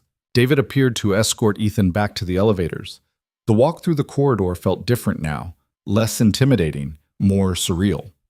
Ethan was holding a folder that could change his life, offered by a woman he'd met 30 minutes ago, for reasons that still didn't feel entirely real. In the elevator going down, Ethan opened the folder one more time, read through the job description, the responsibilities, the scope of the work. It was huge, overwhelming, the kind of position that would consume his life and demand everything he had to give. It was also exactly the kind of work he'd been doing in miniature for 3 years, just bigger, more official, with actual resources instead of the scraps left over after rent and groceries. He could do this. Maybe. Possibly. If he didn't completely screw it up. The lobby was busier now, late morning foot traffic filling the space. Ethan walked out into sunlight that felt too bright, air that tasted different. Everything looked the same as it had an hour ago, but Ethan's entire reality had shifted. His phone buzzed, a text from Sophie. How did the meeting go? Are you famous now? Ethan smiled despite the chaos in his head. He typed back, not famous. Will explain when I get home. Want lunch? 3 dots appeared immediately. Yes, pizza? Can we afford pizza? We can afford pizza. Extra cheese? Don't push your luck. The bus ride home felt both too long and too short. Ethan needed time to process, to think through the implications, to figure out if this was the opportunity it appeared to be or if he was missing some crucial detail that would make the whole thing collapse. But he also wanted to get home, to see Sophie, to ground himself in the one constant that made sense when everything else was spinning. She was waiting in the apartment when he arrived, still in her pajamas even though it was almost noon. Tell me everything, she demanded before he'd even closed the door. Who was it? What did they want? Why are you making that face again? What face? The face where you're trying to figure out if something is good or bad, but this time it's more intense. Did you get a job offer? Ethan set the folder on the kitchen counter. Maybe. It's complicated. Sophie grabbed the folder before he could stop her. Her eyes went wide when she saw the salary. Dad, this is a lot of money. I know. Like, a lot. Like, we could get the fancy cereal and not just store brand. Probably, but I haven't accepted it yet. Why not? This is amazing. Ethan took the folder back gently. Because it's a huge job with a lot of responsibility, and I need to make sure I can actually do it before I commit. Sophie looked at him like he'd just said something profoundly stupid. Dad, you're the smartest person I know. You can definitely do it. I'm not. Yes, you are. You help me with homework in subjects you haven't studied in like 20 years. You volunteer teaching people to read. You donate money to sick kids even when we barely have enough for ourselves. Her voice cracked slightly. You're good at things. You just don't think you are. Ethan's throat tightened. When did you get so smart? I was always smart. You just get distracted by work stuff and forget to notice. She hugged him suddenly, hard. Take the job, Dad. We could use some good luck. It's not about luck. I know. It's about you being good at what you do and someone finally noticing. She pulled back. So can we get pizza now? I'm actually starving. They ordered from the place down the street that gave you extra garlic knots if you picked up instead of delivered. While they waited for the pizza to be ready, Ethan sat at the kitchen table and read through the job description again, this time with Sophie reading over his shoulder. Healthcare initiatives, she read aloud. That means helping sick people? Helping hospitals and clinics get funding to treat people who can't afford it. Like the kids you already donate to. Yeah, like that. But bigger. Sophie was quiet for a moment. Is this because you got fired yesterday? Ethan's head snapped up. How did you know about that? I'm 11, not stupid. You came home early with a box of your desk stuff. You were acting weird, and you suddenly had time for a mysterious meeting this morning. She shrugged. Plus, I heard you on the phone last night talking about losing your job. I was going to tell you. I know. You were waiting for the right time. That's what adults do. But you can just tell me stuff when it happens. I can handle it. Your mom used to say that. Yeah, well, Mom left because she couldn't handle normal life stuff. I'm still here. I'm tougher than she was. Ethan looked at his daughter, 11 years old and more resilient than most adults he knew. Yeah, you are. So you lost your job yesterday, and today someone offered you a better job. That's good, right? If I take it. Dad, take the job. They picked up the pizza and ate it at the kitchen table, grease dripping everywhere, Sophie making elaborate plans for everything they'd do with the extra money. A new backpack was item 1. Fixing the car was item 2. Getting you clothes that aren't from 3 years ago was item 3, which Ethan tried to protest, but Sophie insisted was non-negotiable. After lunch, Ethan called the number on the folder. David Chang answered on the second ring. Mr. Cole, do you have questions about the position? Just one. When would I start? There was a pause. You're accepting? If the offer is still open. Absolutely. Ms. Grant will be pleased. When can you begin? Ethan thought about his severance from Hartwell, 2 weeks of pay that would bridge the gap until his first paycheck from Grant Industries. Thought about the bills due and the budget that needed managing, and Sophie's science fair ribbon still stuck to the refrigerator. 2 weeks. I need to get my daughter settled with the transition, and I have some personal matters to close out. 2 weeks is perfect. I'll send over the employment paperwork this afternoon. Welcome to Grant Industries, Mr. Cole. After hanging up, Ethan sat very still. He just accepted a job that was going to change everything. For better or worse, the path he'd been on had just taken a hard turn into territory he didn't recognize. Sophie appeared with her phone. I Googled Olivia Grant. She's kind of a badass. Language. It's a compliment. Says here she built her company from nothing and now she's worth like $4 billion. That's billion with a B. I know what billion means. Do you think she's nice? She sounds kind of intense. Ethan thought about the woman in the conference room, about the anger in her voice when she talked about Hartwell's decision-making, about the softness when she mentioned her sister. I think she's someone who cares about the right things. That's a very diplomatic answer. It's an honest answer. His phone buzzed with an email notification, the employment paperwork David had promised already. Ethan scrolled through it. Tax forms, direct deposit information, benefits enrollment, pages and pages of legal language that basically said he was now part of something much bigger than himself. He signed everything electronically, each signature feeling like stepping further into a future he hadn't planned but somehow needed. The rest of the afternoon passed in a blur. Sophie went back to calling her friends to discuss the science fair some more. Ethan did laundry and cleaned the apartment and tried not to think too hard about the fact that in 2 weeks, he'd be walking into Grant Industries as an employee, responsible for allocating millions of dollars to save lives. No pressure. That evening, after Sophie had gone to bed, Ethan sat on the couch and let himself feel the full weight of the past 48 hours. Fired. Science fair, job offer. Everything had happened so fast that processing it all felt like trying to catch water with his hands. His phone buzzed. A text from an unknown number. This is Olivia Grant. David told me you accepted. Thank you. I think we're going to do important work together. Ethan stared at the message. A billionaire CEO was texting him personally to say thank you. The universe had officially stopped making sense. He typed back, "Thank you for the opportunity. I won't let you down." 3 dots appeared, disappeared, appeared again.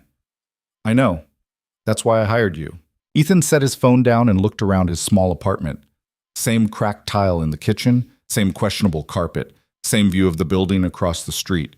But somehow it all felt different now, like he was seeing it from the other side of a divide he hadn't known he was crossing.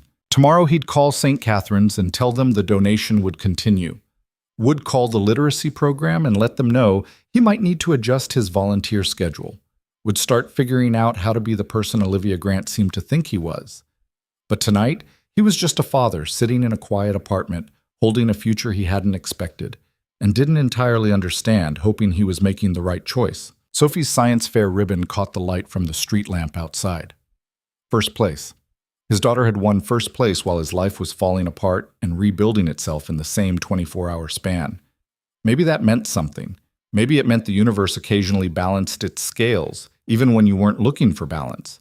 Or maybe it was just coincidence, random events colliding in ways that felt meaningful, but were just chaos wearing a friendly mask. Either way, Ethan thought, tomorrow was coming whether he was ready or not. He'd show up. He'd do the work. He'd try not to screw up too badly. And maybe, just maybe, that would be enough. The 2 weeks between accepting the job and actually starting it felt like living in two timelines simultaneously. In one timeline, Ethan was still the unemployed single dad trying to stretch his severance pay across bills and groceries. In the other, he was someone about to step into a position that would put him in charge of more money than he'd ever imagined having access to. The disconnect was severe enough that some mornings he woke up convinced the entire thing had been an elaborate stress dream. Sophie didn't help with the reality checks. She'd taken to calling him Director Cole at random moments, usually when he was doing something decidedly undirector-like, such as burning toast or losing an argument with the washing machine. Director Cole, she'd announced that morning while Ethan wrestled with a fitted sheet that refused to cooperate. Shouldn't you have people to do that for you now? I don't start for 3 more days, and even when I do, nobody's going to make my bed. You don't know that. Rich people have weird staff. I'm not going to be rich. I'm going to have a job that pays better. Dad, the salary is literally 6 figures. That's rich people territory. It's comfortable people territory. There's a difference. Sophie had rolled her eyes in that particular way 11-year-olds reserved for parents who were being deliberately obtuse. Whatever helps you sleep at night, on your poorly made bed. That conversation had been 2 days ago. Now it was Sunday evening, 48 hours before Ethan's first day at Grant Industries, and he was sitting in his car outside St. Catherine's Children's Hospital, trying to convince himself to go inside. He hadn't planned this visit. The hospital hadn't asked for it, but after 3 years of sending money to an institution, he'd only visited once. Ethan felt like he should see it again before everything changed, before his donations became part of something bigger and more official, and maybe lost the personal connection that had made them matter in the first place. The parking lot was half empty on a Sunday. Visiting hours were winding down. Ethan walked through the main entrance and immediately remembered why he'd only come here once before. The smell of antiseptic and recycled air, the particular quality of fluorescent lighting that made everyone look vaguely ill, the sense that suffering lived in these walls and merely tolerated temporary interruptions. A volunteer at the information desk looked up as he approached. She was elderly, wearing a pink smock that said "Helper" in cheerful letters. "Can I direct you somewhere, hon?" Ethan paused. What was he doing here? "I donate to the hospital foundation. I wanted to see the pediatric wing." "Oh, that's lovely. Are you visiting a specific patient?" "No, I just wanted to see where the money goes." The volunteer's expression shifted to something warmer. "Well, that's very thoughtful. The pediatric oncology wing is on the 4th floor. Visiting hours end in 30 minutes, but you're welcome to walk through the public areas." Ethan took the elevator to the 4th floor. The doors opened onto a hallway decorated with an aggressive amount of cheerfulness, painted murals of cartoon animals, mobiles hanging from the ceiling, everything bright and colorful in defiance of the reason these kids were here.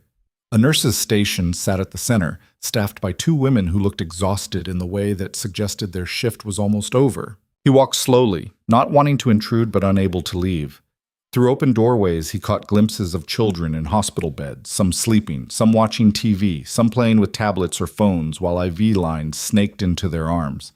Parents occupied chairs pulled close to bedsides, maintaining vigils that probably felt both endless and too short. "Can I help you find someone?" Ethan turned. A nurse had approached him, her expression professional but wary. Strangers wandering pediatric wards probably triggered reasonable suspicion. "I'm sorry, I don't mean to..." I'm not visiting anyone specifically. I donate to the foundation and I just wanted to see the wing. Oh, her wariness didn't completely disappear, but it softened. You're not a reporter, are you? We've had a few of those lately, asking about the funding situation. No, just someone who gives money and wanted to see where it goes. The nurse studied him for a moment, then seemed to make a decision. Come with me. She led him to a small family lounge area with worn couches and a TV playing some animated movie with the sound off. A coffee maker sat on a counter, surrounded by evidence of long nights, scattered sugar packets, empty creamer containers, someone's forgotten sweater. I'm Rachel, the nurse said. I've worked this floor for 6 years. You said you donate to the foundation? Monthly, for about 3 years. Then you should know what you're paying for. Rachel gestured to the hallway. We have 22 kids on this floor right now. Leukemia, lymphoma, brain tumors, neuroblastoma, ages 3 to 16. About half of them have insurance that covers most of their treatment. The other half, she trailed off. Let's just say without foundation funding, they wouldn't be here. How bad is the situation, with the wing possibly closing? Rachel's jaw tightened. Bad.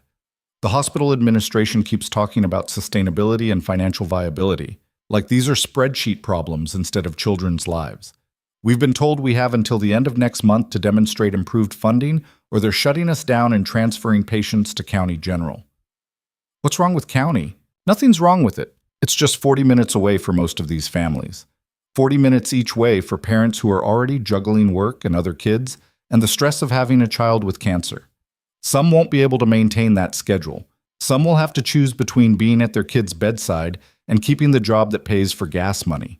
Ethan thought about Sophie and the science fair, about the guilt he'd felt missing just one event. Imagined having to choose between being there for her during something infinitely worse and maintaining the income that made survival possible. The foundation money helps. It keeps 8 kids in treatment who'd otherwise be without options, covers co-pays, experimental treatments insurance won't touch, hotel rooms for families who live too far to commute daily. Rachel's voice cracked slightly. Your monthly donations, whoever you are, they're literally saving lives. I just wish there were more people like you. A small voice called from down the hall. Nurse Rachel, I need help. I have to go, but thank you for donating, for caring enough to show up. She was already moving toward the voice.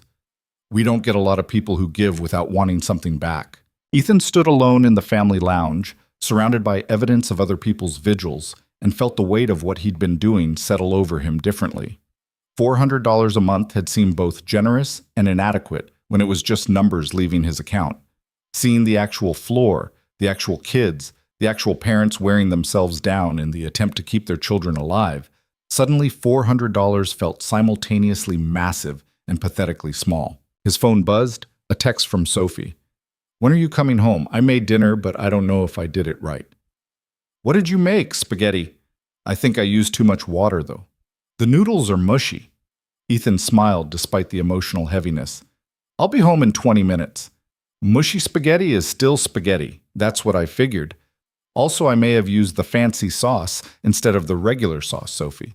What? It's a special occasion. You start your big job soon. The fancy sauce is for birthdays. Your whole life is about to be a birthday. I'm calling it a special occasion. Ethan pocketed his phone and took the elevator back down. In the lobby, he passed a family entering. Mother, father, small girl, who couldn't have been more than 5, bald from chemotherapy, carrying a stuffed elephant that had seen better days.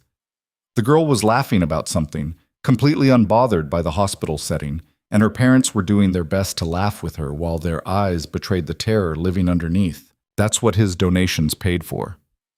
That laugh, that moment of normalcy in the middle of a nightmare. The knowledge settled into Ethan's bones and stayed there during the drive home.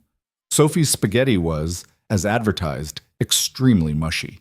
She'd also somehow managed to get sauce on the ceiling, which was impressive given that the stove was a good 6 feet below the point of impact. I may have had a stirring incident, she explained while they ate at the kitchen table. I can see that. But the sauce is good, right? Worth the ceiling damage? The ceiling will recover, and yes, the fancy sauce was a good choice. They ate in comfortable silence for a while. Sophie scrolling through something on her phone, Ethan trying to process the hospital visit and failing to organize his thoughts into anything coherent. Dad? Sophie set her phone down. Are you scared about the new job? Little bit, yeah. Why? You're good at money stuff. This is different. It's not just managing budgets, it's making decisions about who gets help and who doesn't, about trying to save everyone when there's not enough resources to save everyone. Sophie considered this. That sounds really hard. It is. But you're going to try anyway. I have to. Why? You could have said no to the job, could have found something easier. Ethan thought about the little girl in the lobby with her stuffed elephant, about Rachel the nurse and her barely concealed desperation, about 3 years of sending money to strangers because it felt like the only thing he could do that mattered. Because if people like me don't try, then people like that little girl at the hospital don't get help, and that's not acceptable. Sophie smiled. See? That's why you're going to be good at this job. You actually care. Caring doesn't solve funding shortfalls. No, but not caring definitely doesn't solve them. She stood and started collecting plates. You'll figure it out. You always do. That night, after Sophie went to bed, Ethan sat with his laptop and did something he'd been avoiding. He looked up the actual scope of Grant Industries' charitable foundation. The numbers were staggering. Last year alone, they'd allocated $47 million across various initiatives: education, environmental protection, poverty relief, healthcare access, all of it managed by a team of people who presumably knew what they were doing. And in 2 days, Ethan would be part of that team, in charge of healthcare initiatives, responsible for decisions that would ripple out to affect thousands of lives. No pressure. Monday morning arrived with the subtle dread of a day that existed solely to be gotten through. Ethan had 1 day left before starting at Grant Industries, and he'd decided to spend it tying up loose ends from his old life. First stop? Returning his Hartwell and Associates badge and collecting his final paycheck. The building looked exactly the same. Ethan had somehow expected it to be different, to reflect the fact that his entire life had transformed since he'd last walked through these doors. But no. Same glass entrance, same security desk, same elevator with the slight groan on the 3rd floor. Marcia from HR looked surprised when he appeared at her office. Ethan, I wasn't expecting you. Just here to turn in my badge and pick up my final check. Right. Of course. She rummaged through a filing cabinet. I have to say, I was surprised to hear you'd been hired by Grant Industries. Word travels fast. Olivia Grant apparently called our CEO directly, made some very pointed comments about our termination policies. Marcia handed him an envelope. You've made quite an impression. I didn't ask her to do that. I know. That's what made it more impactful. Marcia's professional mask slipped slightly. For what it's worth, I didn't agree with the decision to let you go. Your productivity metrics were low, but your quality was exceptional. Sometimes the numbers don't tell the whole story. Yeah, I'm learning that. Well, good luck with the new position. I suspect you'll be excellent at it. Ethan left Hartwell and Associates for the last time, final paycheck in hand, feeling nothing in particular about the place. It had been part of his life for 8 years, and now it wasn't. Clean break, simple math. Next stop was the literacy program. He'd been volunteering there every Saturday for 2 years, helping adults learn to read or improve their reading skills. The coordinator, a woman named Patricia, who ran the program out of a community center basement, had been understanding when Ethan called to explain he'd need to reduce his hours. We'll miss having you every week, Patricia said when he arrived to drop off some materials. But we're excited about your new job. You'll be able to help so many more people. Different kind of help. Still showing up for people who need it. She smiled. That's what you do, Ethan. You show up. Don't lose that in whatever fancy office they're putting you in. The rest of Monday passed in a blur of small tasks. Ethan picked up his dry cleaning, 2 shirts he'd need for the first week, bought a new notebook and pens because starting a new job felt like it required fresh supplies, confirmed his start time with David Chang, who sent back a thorough email detailing parking arrangements, building access, and a schedule for his first day that looked intimidating. Tuesday morning arrived too quickly and not quickly enough. Ethan woke up at 5:30, an hour before his alarm, stomach already performing acrobatics. He made coffee that tasted like anxiety and got dressed in what he hoped was appropriate attire for someone who'd never worked anywhere this professional before. Sophie appeared in the kitchen while he was attempting to fix his tie. You look fancy. I look uncomfortable. That too. Here, let me. She took over the tie, her small fingers somehow more competent than his. Mom taught me before she left. said every woman should know how to tie a tie in case the men in her life were useless. Your mom was a wise woman. She was also mean about it, but yeah, sometimes wise. Sophie finished the tie and stepped back. There. You look like someone important. I look like someone pretending to be important. Same thing in the corporate world, probably. Ethan grabbed his new notebook and pens, checked his pockets 3 times for things he'd definitely already put there, and paused at the door. You'll be great, Sophie said. Stop worrying. I'm not worrying. Dad, your eye is doing the twitchy thing. You're definitely worrying. Maybe a little. She hugged him quickly. Go be important. I'll be here when you get home, ready to hear about all the rich people things you had to do. The commute to Grant Industries felt longer than it had during his interview. Traffic was heavier, or maybe time was moving differently.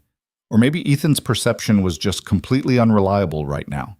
He arrived at the building 15 minutes early and sat in his car, giving himself a mental pep talk that sounded unconvincing even inside his own head. You can do this. It's just a job. A job that will impact thousands of lives and control millions of dollars and could either save people or fail them spectacularly if you screw up. But sure, just a job. The pep talk needed work. David Chang met him in the lobby at exactly 8:45. Good morning, Mr. Cole. Ready for your first day?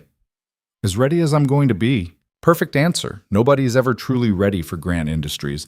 We just throw people in and hope they learn to swim. David smiled. I'm kidding, mostly. We actually have a very thorough orientation process. The orientation process was indeed thorough.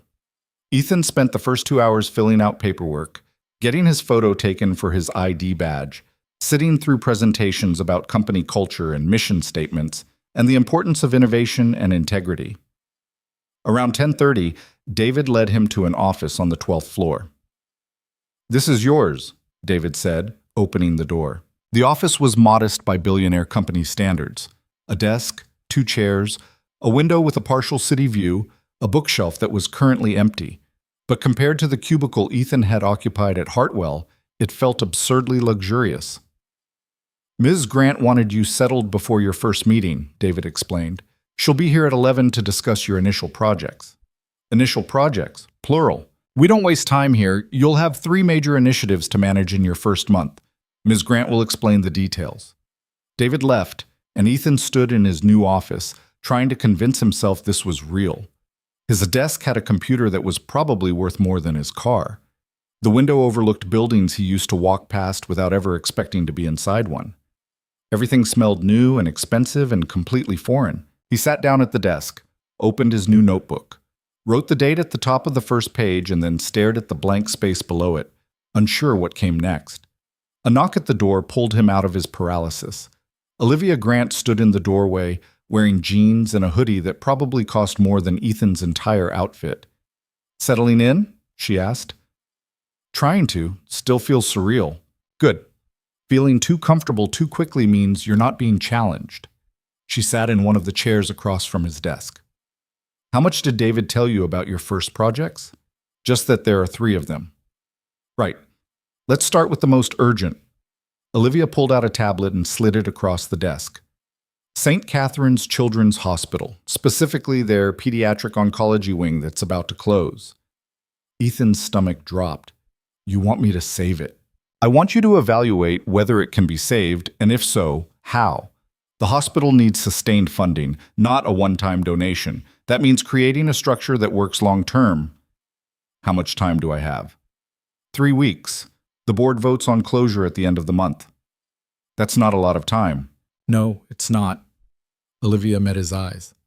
This is your first test, Ethan. Can you take a crisis situation with limited time and unlimited stakes and find a solution that actually works?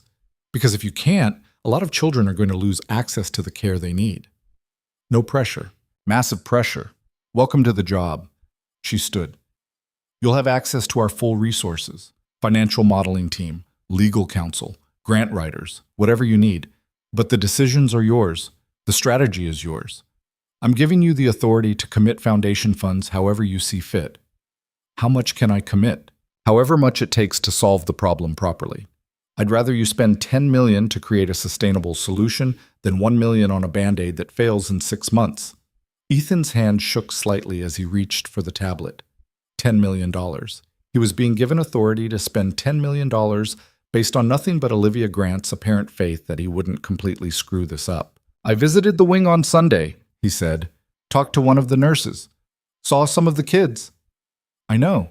Rachel called me Monday morning, said some guy who donates monthly showed up unannounced just to see where his money goes. Olivia smiled.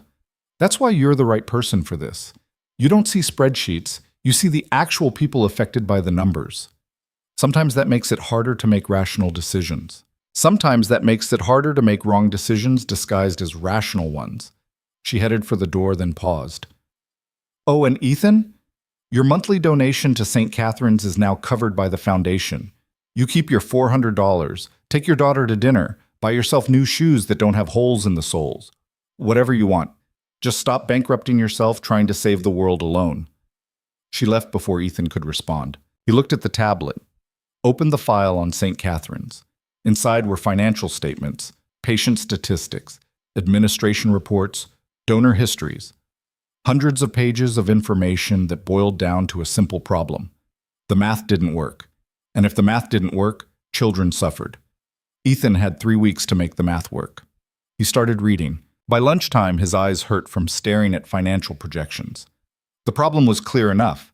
St. Catherine's Pediatric Oncology Wing operated at a significant loss because insurance reimbursements didn't cover the actual cost of treatment, and the hospital couldn't subsidize it indefinitely.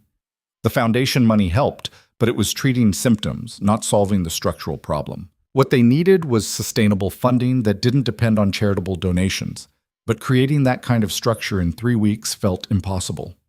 Ethan's phone buzzed, a text from Sophie. How's the first day?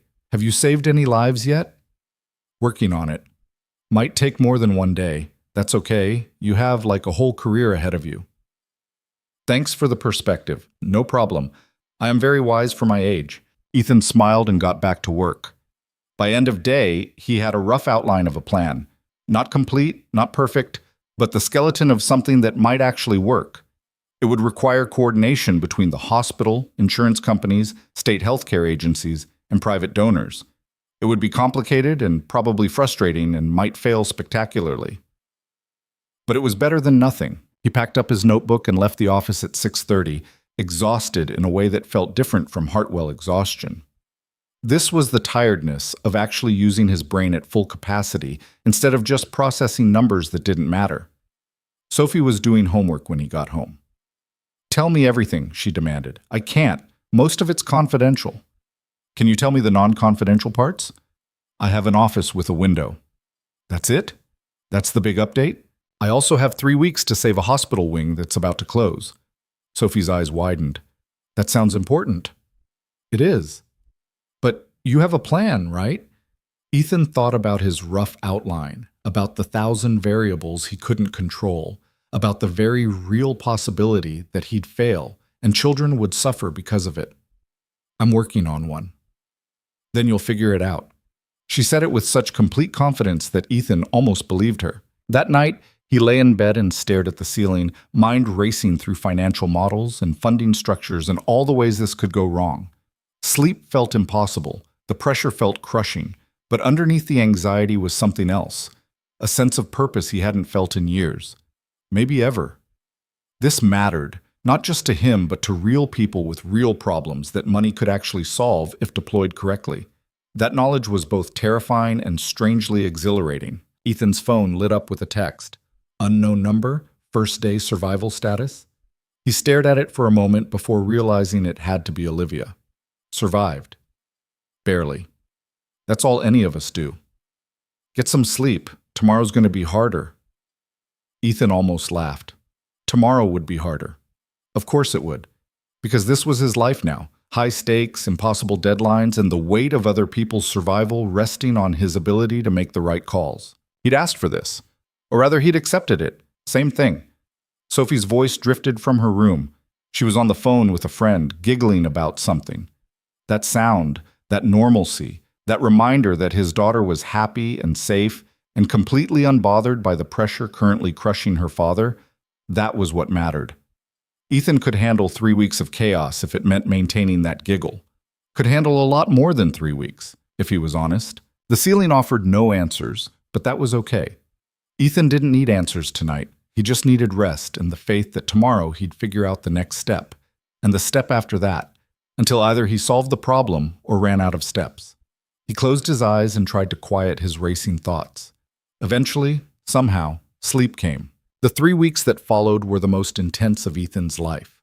He'd thought accounting was demanding, thought single parenthood stretched him thin, but neither had prepared him for the particular exhaustion of trying to save an entire hospital wing while learning a new job and still being a functional father. The days blurred together in a chaos of meetings, conference calls, financial projections, and negotiations with people who had more letters after their names than Ethan had years of experience. He met with hospital administrators who spoke in careful corporate language that meant everything and nothing. He sat across from insurance company executives who smiled while explaining why covering the actual cost of pediatric cancer treatment wasn't financially viable for their shareholders. He argued with state healthcare officials who agreed the situation was tragic, but couldn't commit funding without legislative approval that would take months they didn't have. Every conversation felt like hitting a wall. Every potential solution revealed 3 new problems, and the clock kept ticking. Ethan spent his evenings at the kitchen table, Sophie doing homework on one side while he mapped out funding models on the other. Sometimes she'd look up from her math problems and catch him staring at spreadsheets with the expression of someone trying to solve a puzzle that kept changing shape. "You okay?" she'd ask. "Yeah, just thinking." "You've been thinking for like 20 minutes without moving. That's not normal thinking. That's stress thinking." "When did you become an expert on thinking categories?" "I live with you. I know your faces." 12 days into the 3-week deadline, Ethan was no closer to a solution than he'd been on day 1. He'd identified the problems clearly enough. Inadequate insurance reimbursements, high treatment costs, no sustainable funding mechanism, hospital administration that viewed pediatric oncology as a financial burden rather than a moral imperative. But identifying problems wasn't the same as solving them. He was sitting in his office, staring at his 7th iteration of a funding proposal that still didn't work, when his phone rang. Patricia from St. Catherine's Foundation. "Ethan, I hope I'm not interrupting." "No, please, I could use the interruption." "I wanted to give you a heads up. The hospital board moved their vote up. They're meeting tomorrow instead of waiting until the end of the month." Ethan's stomach dropped. "Tomorrow? I'm not ready. I don't have a final proposal yet." "I know. I'm sorry." "They're feeling pressure from creditors, and they want to make a decision quickly." Patricia's voice was strained. "I tried to buy you more time, but the CFO is pushing hard for closure. Says keeping the wing open another week is just throwing good money after bad. Can I present at the meeting, even if my proposal isn't perfect?" "I'll make sure you're on the agenda, but Ethan, you should know, the CFO has the board's ear. Unless your proposal is airtight and offers immediate relief, they're voting to close." After hanging up, Ethan sat very still. Tomorrow. He had less than 24 hours to turn his incomplete, imperfect plan into something convincing enough to save a hospital wing. He called Olivia. She answered on the second ring. "The board moved the vote to tomorrow." "I know. Patricia called me too." No surprise in her voice. No panic. "What do you need?" "A miracle, probably. Or at least access to your financial modeling team for the next 12 hours. "You have it. I'll send them to your office in 15 minutes. What else?" "Permission to commit significant foundation funds if I can make the math work." "How significant?" Ethan looked at his latest numbers. $8 million for the first year, maybe more for years 2 and 3. Olivia didn't hesitate. "You have authorization. Anything else?"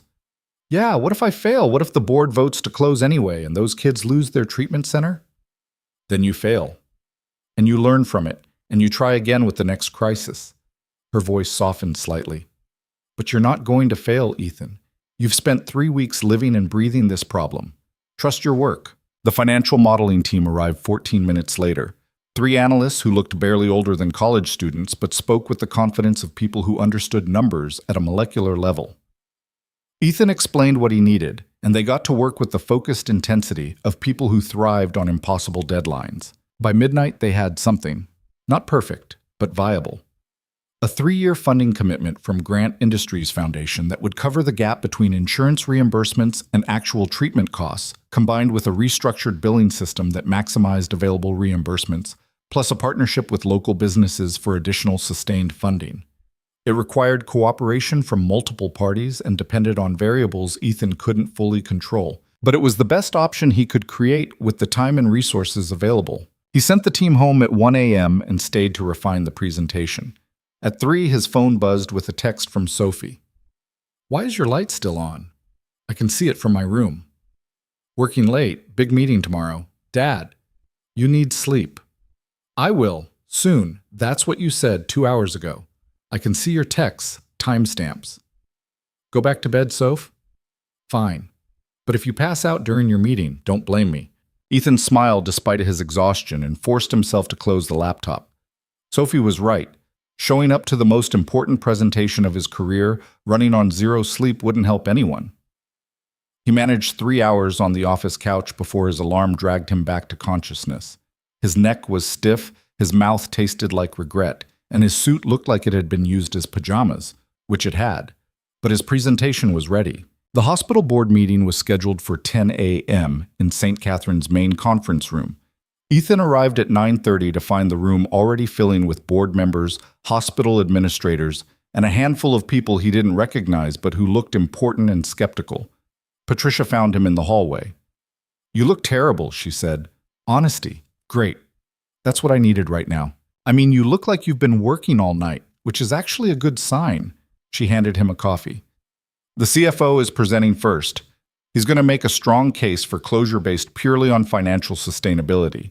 Your job is to make an equally strong case that keeping the wing open is possible. No pressure." "Ethan?" Patricia's expression was serious. "There are parents in the waiting room right now whose children are in treatment. They know this meeting is happening. They know their kids' futures are being decided by people in suits looking at spreadsheets. Don't let the spreadsheets win." The meeting started precisely at 10. Ethan sat in the back row, watching the board members settle into their seats with the casual authority of people who made life and death decisions regularly and had learned to be comfortable with that power. The CFO's presentation was exactly what Patricia had warned: financially sound, strategically rational, and completely devoid of human consideration.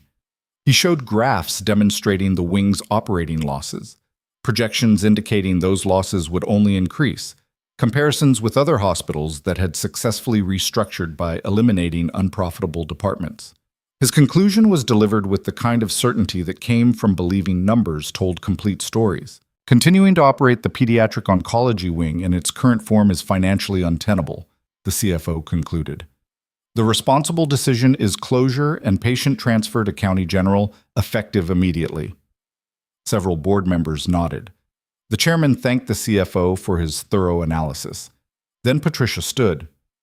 "Before we vote, we have one more presentation. Ethan Cole from Grant Industries Foundation has a proposal for sustained funding that may address the financial concerns." The chairman looked surprised. "Grant Industries? I wasn't aware they were involved." "As of 3 weeks ago," Patricia said. "Mr. Cole?" Ethan walked to the front of the room on legs that felt unreliable. He set up his laptop, pulled up his presentation, and looked at the faces of people who'd already half decided to close the wing. "My name is Ethan Cole. 3 weeks ago, I was an unemployed accountant who donated $400 a month to St. Catherine's because I believe children deserve treatment regardless of their family's financial situations." He clicked to the first slide. "Today, I'm here representing Grant Industries Foundation with a proposal that makes keeping the pediatric oncology wing open not just morally right, but financially viable." The next 20 minutes were the most important of Ethan's professional life. He walked the board through his funding model, explaining how Grant Industries' 3-year commitment would bridge the gap between current reimbursements and actual costs. He detailed the restructured billing system that would maximize insurance payments without compromising care quality. He presented the partnership framework with local businesses that would create sustainable funding beyond the foundation's commitment. And then he did something the CFO hadn't done. He put faces to the numbers. The 8 children currently in treatment whose families can't afford their care represent approximately $1.2 million in annual operating losses, Ethan said. That's the number the CFO showed you, but those 8 children also represent 8 families who chose St. Catherine's because it's close to home, because the staff knows their kids' names, because driving 40 minutes each way to County General would mean missed work and lost income, and the kind of stress that makes an already impossible situation worse. He clicked to a new slide showing patient outcomes data. St. Catherine's Pediatric Oncology Wing has a 92% 5-year survival rate for childhood leukemia. County General's rate is 87%. That 5% difference might not seem significant in a spreadsheet, but it represents lives. Real children who survive here and might not survive there. The room was quiet. Ethan could see the board members processing, calculating, weighing financial responsibility against moral imperative. Grant Industries Foundation is prepared to commit $8 million over 3 years to keep this wing operational, Ethan continued, but our funding comes with conditions. The hospital must implement the restructured billing system, must actively pursue the business partnerships we've outlined, must demonstrate year-over-year improvement in financial sustainability. This isn't a handout. It's an investment in creating a model that works long-term. He closed his laptop and looked at the chairman directly. You can vote to close this wing and solve your immediate financial problem. That's the safe choice, the rational choice, if you only look at numbers.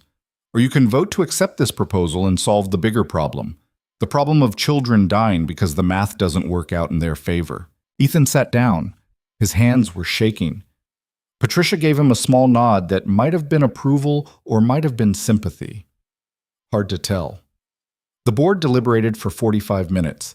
Ethan spent that time in the hallway, pacing, checking his phone compulsively, trying not to think about what failure would mean. Sophie had texted, "You got this. Stop stressing." Somehow she always knew. When the board called everyone back in, the chairman's expression was unreadable. "The board has voted," he said. "We've decided to accept Grant Industries Foundation's proposal and keep the Pediatric Oncology Wing operational under the conditions outlined by Mr. Cole." The relief hit Ethan so hard he had to sit down. They'd done it. The wing would stay open. The kids would keep their treatment center. Patricia was crying. Rachel, the nurse, who'd somehow appeared during deliberations, was also crying. Even the chairman looked slightly emotional, though he was better at hiding it. "This is contingent on meeting all benchmarks outlined in the proposal," the chairman continued. "But assuming those conditions are met, St. Catherine's will maintain its pediatric oncology services for the foreseeable future." After the meeting, Ethan stood in the hallway accepting congratulations from people he barely knew. Hospital staff thanked him with the kind of genuine gratitude that made him uncomfortable. Parents whose children were in treatment hugged him, which definitely made him uncomfortable, but also made the past 3 weeks of stress feel worthwhile. Patricia pulled him aside. "You saved them," she said simply. "Those families, those children, you gave them a future they were about to lose. I just did the math differently than the CFO." "No, you did the math with the understanding that some things matter more than bottom lines." She smiled. "That's not common in people who understand finance. You're a rare combination, Ethan Cole." He left the hospital around noon, exhausted and wired simultaneously. His phone rang as he reached his car. "Olivia." "I heard," she said. "The board voted yes." "They did. Your $8 million just saved a hospital wing. Your proposal saved a hospital wing. The money was just the tool." She paused. "How do you feel?" "Honestly, terrified. I committed us to a 3-year funding plan that depends on variables I can't control. If the hospital doesn't meet the benchmarks, if the business partnerships fall through, if insurance policies change, this whole thing could collapse. So you'll monitor it closely and adjust as needed. That's why I hired you." "You hired me 3 weeks ago. How did you know I could do this?" "Because you'd been doing smaller versions of it for 3 years without anyone watching. You just needed bigger resources." Olivia's voice carried something like pride. "Take the rest of the day off. You've earned it. Tomorrow we'll start on the next project." "There's another crisis already?" "There's always another crisis. That's the job." She hung up before Ethan could respond. He drove home in a daze, processing what had just happened. 3 weeks ago, he'd been fired for being too slow, too careful, too focused on quality over speed. Now he'd just convinced a hospital board to accept an $8 million proposal he'd created by being exactly those things. Slow, careful, focused on getting it right instead of getting it done fast. Maybe the metrics that mattered were different than the ones he'd been measured by his whole career. Maybe value existed in places spreadsheets couldn't quantify.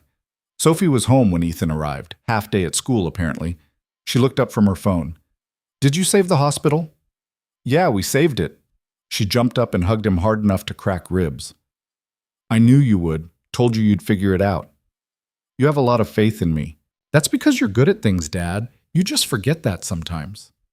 They ordered pizza for lunch, not the cheap kind, the good kind from the place that used fresh mozzarella and charged accordingly. Ethan didn't care about the cost. They were celebrating. His daughter had won her science fair, he'd saved a hospital wing, and for the first time in years, the future felt like something other than a series of obstacles to overcome. Can I ask you something? Sophie said around a mouthful of pizza. When you were at Hartwell, were you happy? Ethan considered the question. I was comfortable. Content, maybe. I don't know if I was happy. And now? Now I'm terrified and stressed and working harder than I ever have. But are you happy? He thought about the parents at St. Catherine's, about Rachel the nurse crying with relief, about 8 children who'd continue receiving treatment because Ethan had convinced a room full of strangers that some math was worth ignoring. Yeah, he said, I think I am. Good, because you're easier to live with when you're happy, less eye-twitchy. The following weeks settled into a rhythm. Ethan worked long hours but came home energized instead of drained. He managed 2 other major projects, a rural healthcare access initiative and a program connecting cancer patients with experimental treatments, while monitoring St. Catherine's progress on their benchmarks. The hospital met every target in the first month. The business partnerships Patricia had helped arrange started generating supplemental funding. The restructured billing system was actually working. It wasn't perfect. There were setbacks and complications, and moments when Ethan was convinced the whole system would collapse. But they adjusted, adapted, kept pushing forward. 3 months into his new job, Ethan attended a Grant Industries Foundation gala. He hated galas. Too many people, too much small talk, suits that cost more than monthly rent. But Olivia had insisted his presence was required, and arguing with your boss who'd just given you the opportunity of a lifetime felt ungrateful. Sophie had been more excited about the gala than Ethan. You have to wear a tuxedo, she'd insisted. I'm not wearing a tuxedo to a work event. Dad, it's a gala. Everyone wears tuxedos. That's like the rule. I don't own a tuxedo. Then rent one. I'll help you pick it out. So Ethan found himself at a gala in a rented tuxedo that fit surprisingly well, surrounded by donors and board members and people who wrote checks with more zeros than Ethan used to earn in a year. He nursed a glass of wine he didn't particularly want and tried to look comfortable. Olivia found him near the hors d'oeuvres table. You look miserable, she observed. I'm not great at these things. Nobody is. We just pretend better. She gestured around the room. See all these people? Half of them donate because it makes them look good. Quarter donate for tax benefits. Maybe 10% actually care about the causes. That's pretty cynical. That's pretty accurate. But you know what? Their money spends the same regardless of motivation. Shallow generosity still helps people. She sipped her own wine. Though I prefer your approach. Giving because it matters, not because it benefits you. I give because I can't not give. There's a difference. Is there? Olivia smiled. Come with me. There's someone I want you to meet. She led him through the crowd to a corner where a woman stood with a young girl, maybe 7 or 8, wearing a formal dress and a wig that suggested hair loss underneath. Ethan Cole, this is Jennifer Martinez and her daughter Emma. Recognition hit Ethan like a physical thing. Emma Martinez. One of the 3 children Patricia had mentioned months ago, one of the kids whose treatment depended on his donations to St. Catherine's. Emma was diagnosed with leukemia 18 months ago, Jennifer said. We couldn't afford treatment. Insurance covered some, but not enough. We were looking at bankruptcy or, her voice broke, or making impossible choices. The foundation funding covered Emma's care, Olivia explained quietly. Your initial donations before you even worked here. You literally saved her life. Emma looked up at Ethan with the kind of direct stare children specialized in. Are you the man who helped me? Ethan couldn't speak. His throat had closed up completely. Jennifer filled the silence. I wanted to meet you, to thank you. Emma's in remission now. The doctors say her prognosis is excellent, and that's because someone we'd never met decided our daughter's life was worth saving. Ethan managed. I just did what anyone would do. No, Jennifer said firmly. You did what most people don't do. You helped without expecting anything back, without needing recognition or thanks. You just helped because you could. Emma tugged on her mother's sleeve. Can I tell him? Go ahead, sweetie. Emma looked at Ethan seriously. I'm going to be a doctor when I grow up, so I can help other kids like me. Because you helped me first. That broke something in Ethan. He crouched down to Emma's level, not trusting his voice. You're going to be an amazing doctor, he said. I know, Mom says I'm very bossy, which is good for doctors. Despite everything, Ethan laughed. He stood and shook Jennifer's hand, accepted her thanks that still felt undeserved, and watched them disappear back into the crowd. Olivia was watching him with an expression he couldn't quite read. That's why the numbers matter, she said. Not because they're numbers, but because they represent people like Emma. Real lives that hang on whether someone decides to help or decides it's not financially viable. I'm not a hero, Olivia. You're just someone who showed up when it mattered, who kept showing up even when it cost you, even when you lost your job and had every reason to stop. She finished her wine. The world doesn't change because of people seeking power, Ethan. It changes because of people like you who quietly choose to give it away. The rest of the evening passed in a blur. Ethan shook hands, made small talk, pretended to be comfortable in social situations that made him want to hide in the bathroom, but underneath the discomfort was something else, a sense that he was exactly where he needed to be, doing exactly what he was supposed to be doing. When he got home around 11, Sophie was still awake. How was the fancy party? Fancy. Lots of people in expensive clothes making expensive small talk. Did you eat tiny food on tiny plates? So much tiny food. Was it worth it? Ethan thought about Emma Martinez and her mother, about a 7-year-old girl who was alive and planning to be a doctor because Ethan had decided $400 a month mattered more than buying new shoes. Yeah, he said, it was worth it. 6 months into working at Grant Industries, Ethan's life had transformed so completely that his time at Hartwell felt like it had happened to someone else.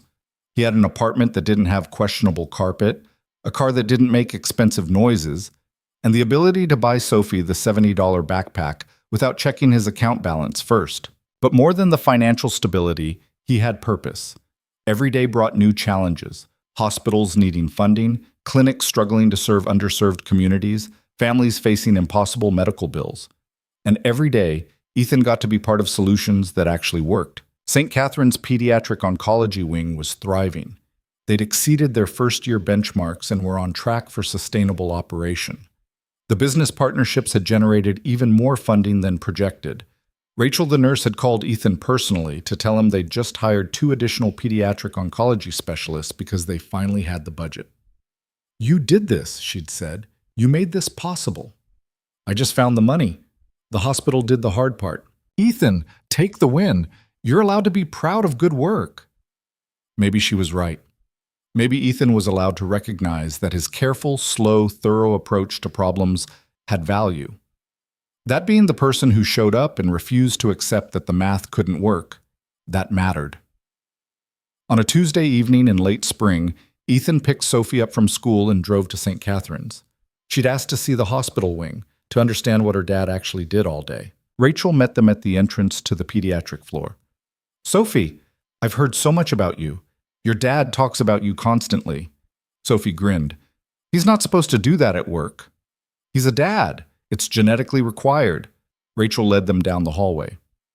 Want to see what your dad's work looks like? They walked through the wing, past rooms where children were receiving treatment, past the family lounge where parents maintained their vigils, past the nurses' station where staff managed the constant balance between medical necessity and human compassion. Everything looked the same as it had months ago, but different. Brighter somehow. More hopeful.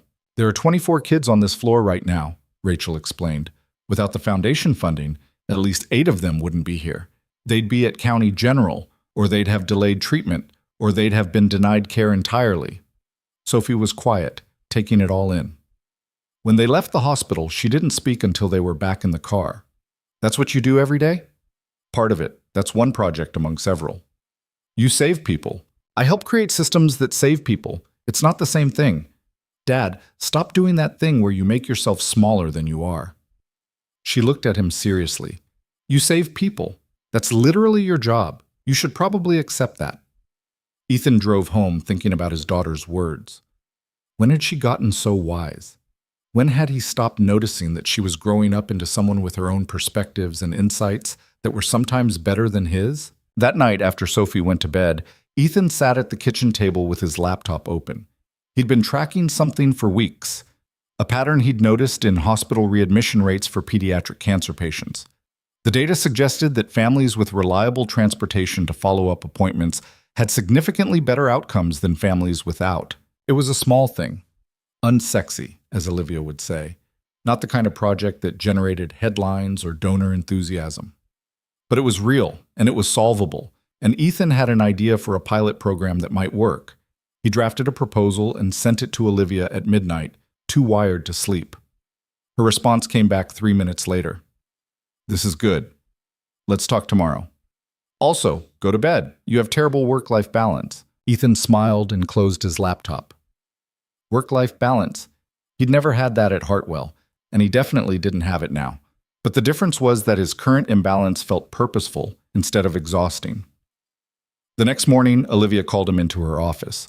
Your transportation program idea, she said without preamble. I want to expand it, not just pediatric cancer patients, all low-income families needing regular medical care. That would require significant resources. We have significant resources. That's literally the point of having them. She pulled up a budget on her screen. I'm approving $2 million for a pilot program, 12-month trial. If it works, we scale it nationally. Ethan stared at the number. You're approving that?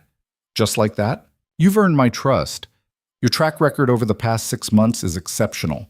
So yes, I'm approving it just like that. She closed her laptop.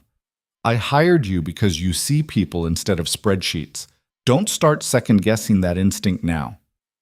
I just want to make sure I'm not wasting your foundation's money. Ethan, helping people is never a waste, even when it's hard, even when the outcomes aren't perfect, even when it costs more than we planned. Olivia's expression softened. You know what the difference is between you and most people I could have hired for this position? Better resume? Worse resume, actually. On paper, you were completely unqualified. She smiled. But you give a damn. Real, genuine concern for whether the work we do actually helps people. That's not something you can teach. Either someone has it, or they don't. You have it. Ethan left her office with authorization for a $2 million pilot program and the uncomfortable realization that maybe he was actually good at this job. Not despite his careful, thorough, people-first approach, but because of it. That evening, he took Sophie out to dinner. Not pizza, but the nice Italian place she'd been asking about. They sat in a booth by the window and ordered pasta that came with actual tablecloths and cloth napkins. This is fancy, Sophie observed. You deserve fancy sometimes. What's the occasion? Your dad just got approval for a major new project. Felt like celebrating. Sophie raised her water glass. To saving people and being fancy. Ethan clinked his glass against hers. To you winning your science fair and being way smarter than your dad. I mean, that's just facts, but I appreciate the acknowledgement. They ate and talked about everything and nothing. Sophie's upcoming summer plans, whether she should try out for soccer or stick with academic clubs. The ongoing drama in her friend group that Ethan couldn't quite follow, but nodded along to anyway. Normal parent-kid conversation, the kind he'd worried he'd lose when life got complicated. But life was always complicated. The trick was showing up anyway. A year after Ethan's first day at Grant Industries, the foundation held its annual review meeting. Board members gathered to assess the year's initiatives, evaluate outcomes, and approve the next year's budget. Ethan presented his department's results, 19 projects launched, 14 showing significant positive outcomes, 3 still in pilot phases, 2 that had failed and been discontinued. Your healthcare initiatives have reached over 40,000 people this year, the board chairman noted. That's a 300% increase from last year. We expanded our scope and improved our delivery systems, Ethan explained. But we also learned from failures. The rural telemedicine project didn't work as planned. The prescription assistance program had implementation issues. We shut both down rather than continuing to fund things that weren't helping. One of the board members frowned. Isn't shutting down programs admitting defeat?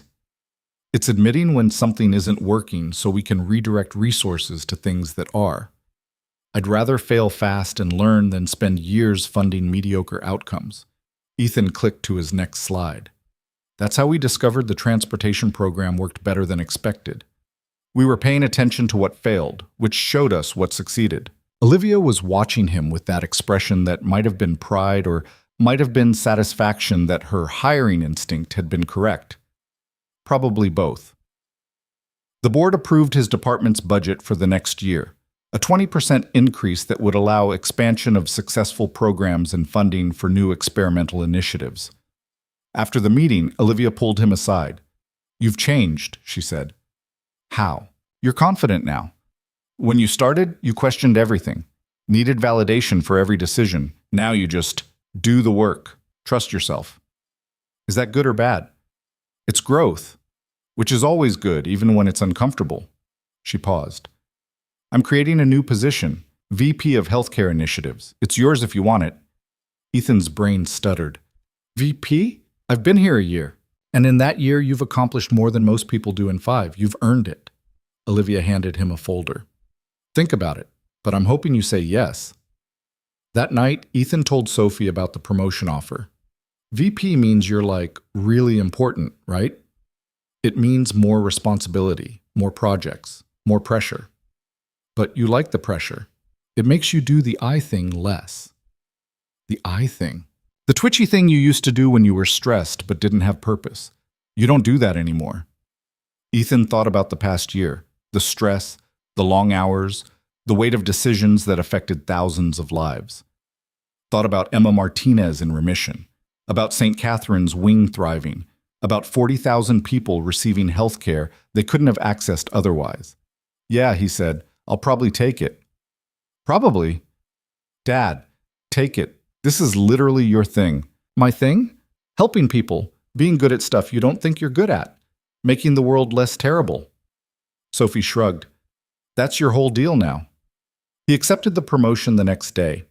The title came with a significant raise that Ethan still couldn't quite believe was real, an office on the executive floor, and authority to greenlight projects up to $5 million without board approval. But more than the perks, it came with recognition that his approach to work, slow, careful, people first, had value. That the metrics that mattered most weren't the ones showing up on productivity reports. 2 years after being fired from Hartwell and Associates, Ethan stood in his office on the executive floor of Grant Industries and looked out at the city he'd lived in his whole life but saw differently now. He had a job that challenged him, a daughter who was thriving, and the knowledge that his work was making actual, measurable differences in people's lives. His phone buzzed. A text from an unknown number, which Ethan had learned usually meant either a spam call or something important. "Mr. Cole, this is Jennifer Martinez. Emma wanted me to send you something." A photo loaded. Emma, now 9, standing in front of her elementary school science fair project about leukemia treatment and research. She was smiling, hair grown back, looking healthy and happy, and exactly like a kid who'd been given a future she almost didn't have. Another message. "She won first place, so says she's following in her hero's footsteps." Ethan's vision blurred slightly. He texted back, "Tell Emma I'm proud of her, and she's the real hero here. She says you both are." And I agree. That evening, Ethan picked Sophie up from school and drove to the park near their apartment. They sat on a bench watching kids play, Sophie scrolling through her phone while Ethan processed the photo Jennifer had sent. "Dad, can I ask you something?" "Always." "Do you ever regret getting fired from Hartwell?" Ethan considered the question carefully. "I regret how it happened, how it made me feel in the moment, but the outcome, no, I don't regret that at all." "Because you have a better job now?" "Because I have the right job now. There's a difference." Sophie looked up from her phone. "What's the difference?" "Better job means more money, nicer office, fancier title. Right job means doing work that matters in ways that align with who you are." He gestured at her phone. "Like you and your science fair project last year. You could have made something easy that guaranteed a good grade, but you made something hard that actually taught you about physics, because that mattered more to you than the easy win. I mean, I also won, so that worked out. Because you did work you cared about. That's the pattern." Ethan looked at his daughter, who was growing up so fast he could barely track it. Sometimes the world pushes you toward what's easy or profitable or conventional, but the real wins come from doing what matters to you, even when it's harder. Sophie was quiet for a moment. Is that what you're teaching me, by example? I'm trying, not sure I'm succeeding. Dad, you got fired, and 3 days later you had a billionaire offering you a job because she found out you were secretly donating money you couldn't afford to save kids' lives. That's a whole movie plot. You're definitely teaching something. Ethan laughed. When did you get this wise? I've always been wise. You just notice more now because you're less stressed. They sat in comfortable silence, watching the sunset turn the city orange and gold. Somewhere in that city, children were receiving treatment because Ethan had convinced a hospital board that some math was worth ignoring. Somewhere, families were getting to appointments because a transportation program existed that hadn't existed before. Somewhere, people were being helped because someone had decided their problems mattered more than profit margins. That was the work. Not perfect, not complete, but real. Making the world marginally less terrible, one carefully considered decision at a time. Ethan's phone buzzed again. Olivia, with a message that just said, "Board meeting next Tuesday. Bringing proposal for national healthcare expansion. Need your input." He typed back, "I'll have notes ready by Monday. This is why you're my favorite VP. How many VPs do you have?" 7. You're still my favorite. Sophie glanced at his phone. Work stuff? Always work stuff. But I'm done for the day. He stood and offered his hand. Want to get ice cream? Celebrate you being wise beyond your years. I want the fancy ice cream place, not the chain. Expensive taste. I learned from watching you spend other people's millions. She grinned. But actually, I just want the one with the waffle cones that are made fresh. They walked to the ice cream place, and Ethan thought about the strange path that had led him from conference room B to here. Fired, hired, transformed into someone who managed budgets measured in millions and made decisions that rippled out to affect thousands of lives. It hadn't been smooth, it hadn't been easy, but it had been worth it. In the end, that's what mattered. Not the smoothness of the journey, but whether you showed up for the people who needed you. Whether you chose kindness when calculation suggested selfishness. Whether you measured your worth by the lives you touched instead of the numbers on a productivity report. Ethan Cole had learned that lesson the hard way. Lost a job because he was too slow, too careful, too focused on doing things right instead of doing them fast.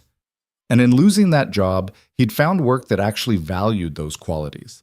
Work that needed someone who saw people instead of spreadsheets, who understood that some decisions couldn't be made based purely on profit margins. The world changed not because people sought power, but because some people chose to give it away, chose to help without expecting recognition, chose to show up even when it was hard, especially when it was hard. That was the lesson.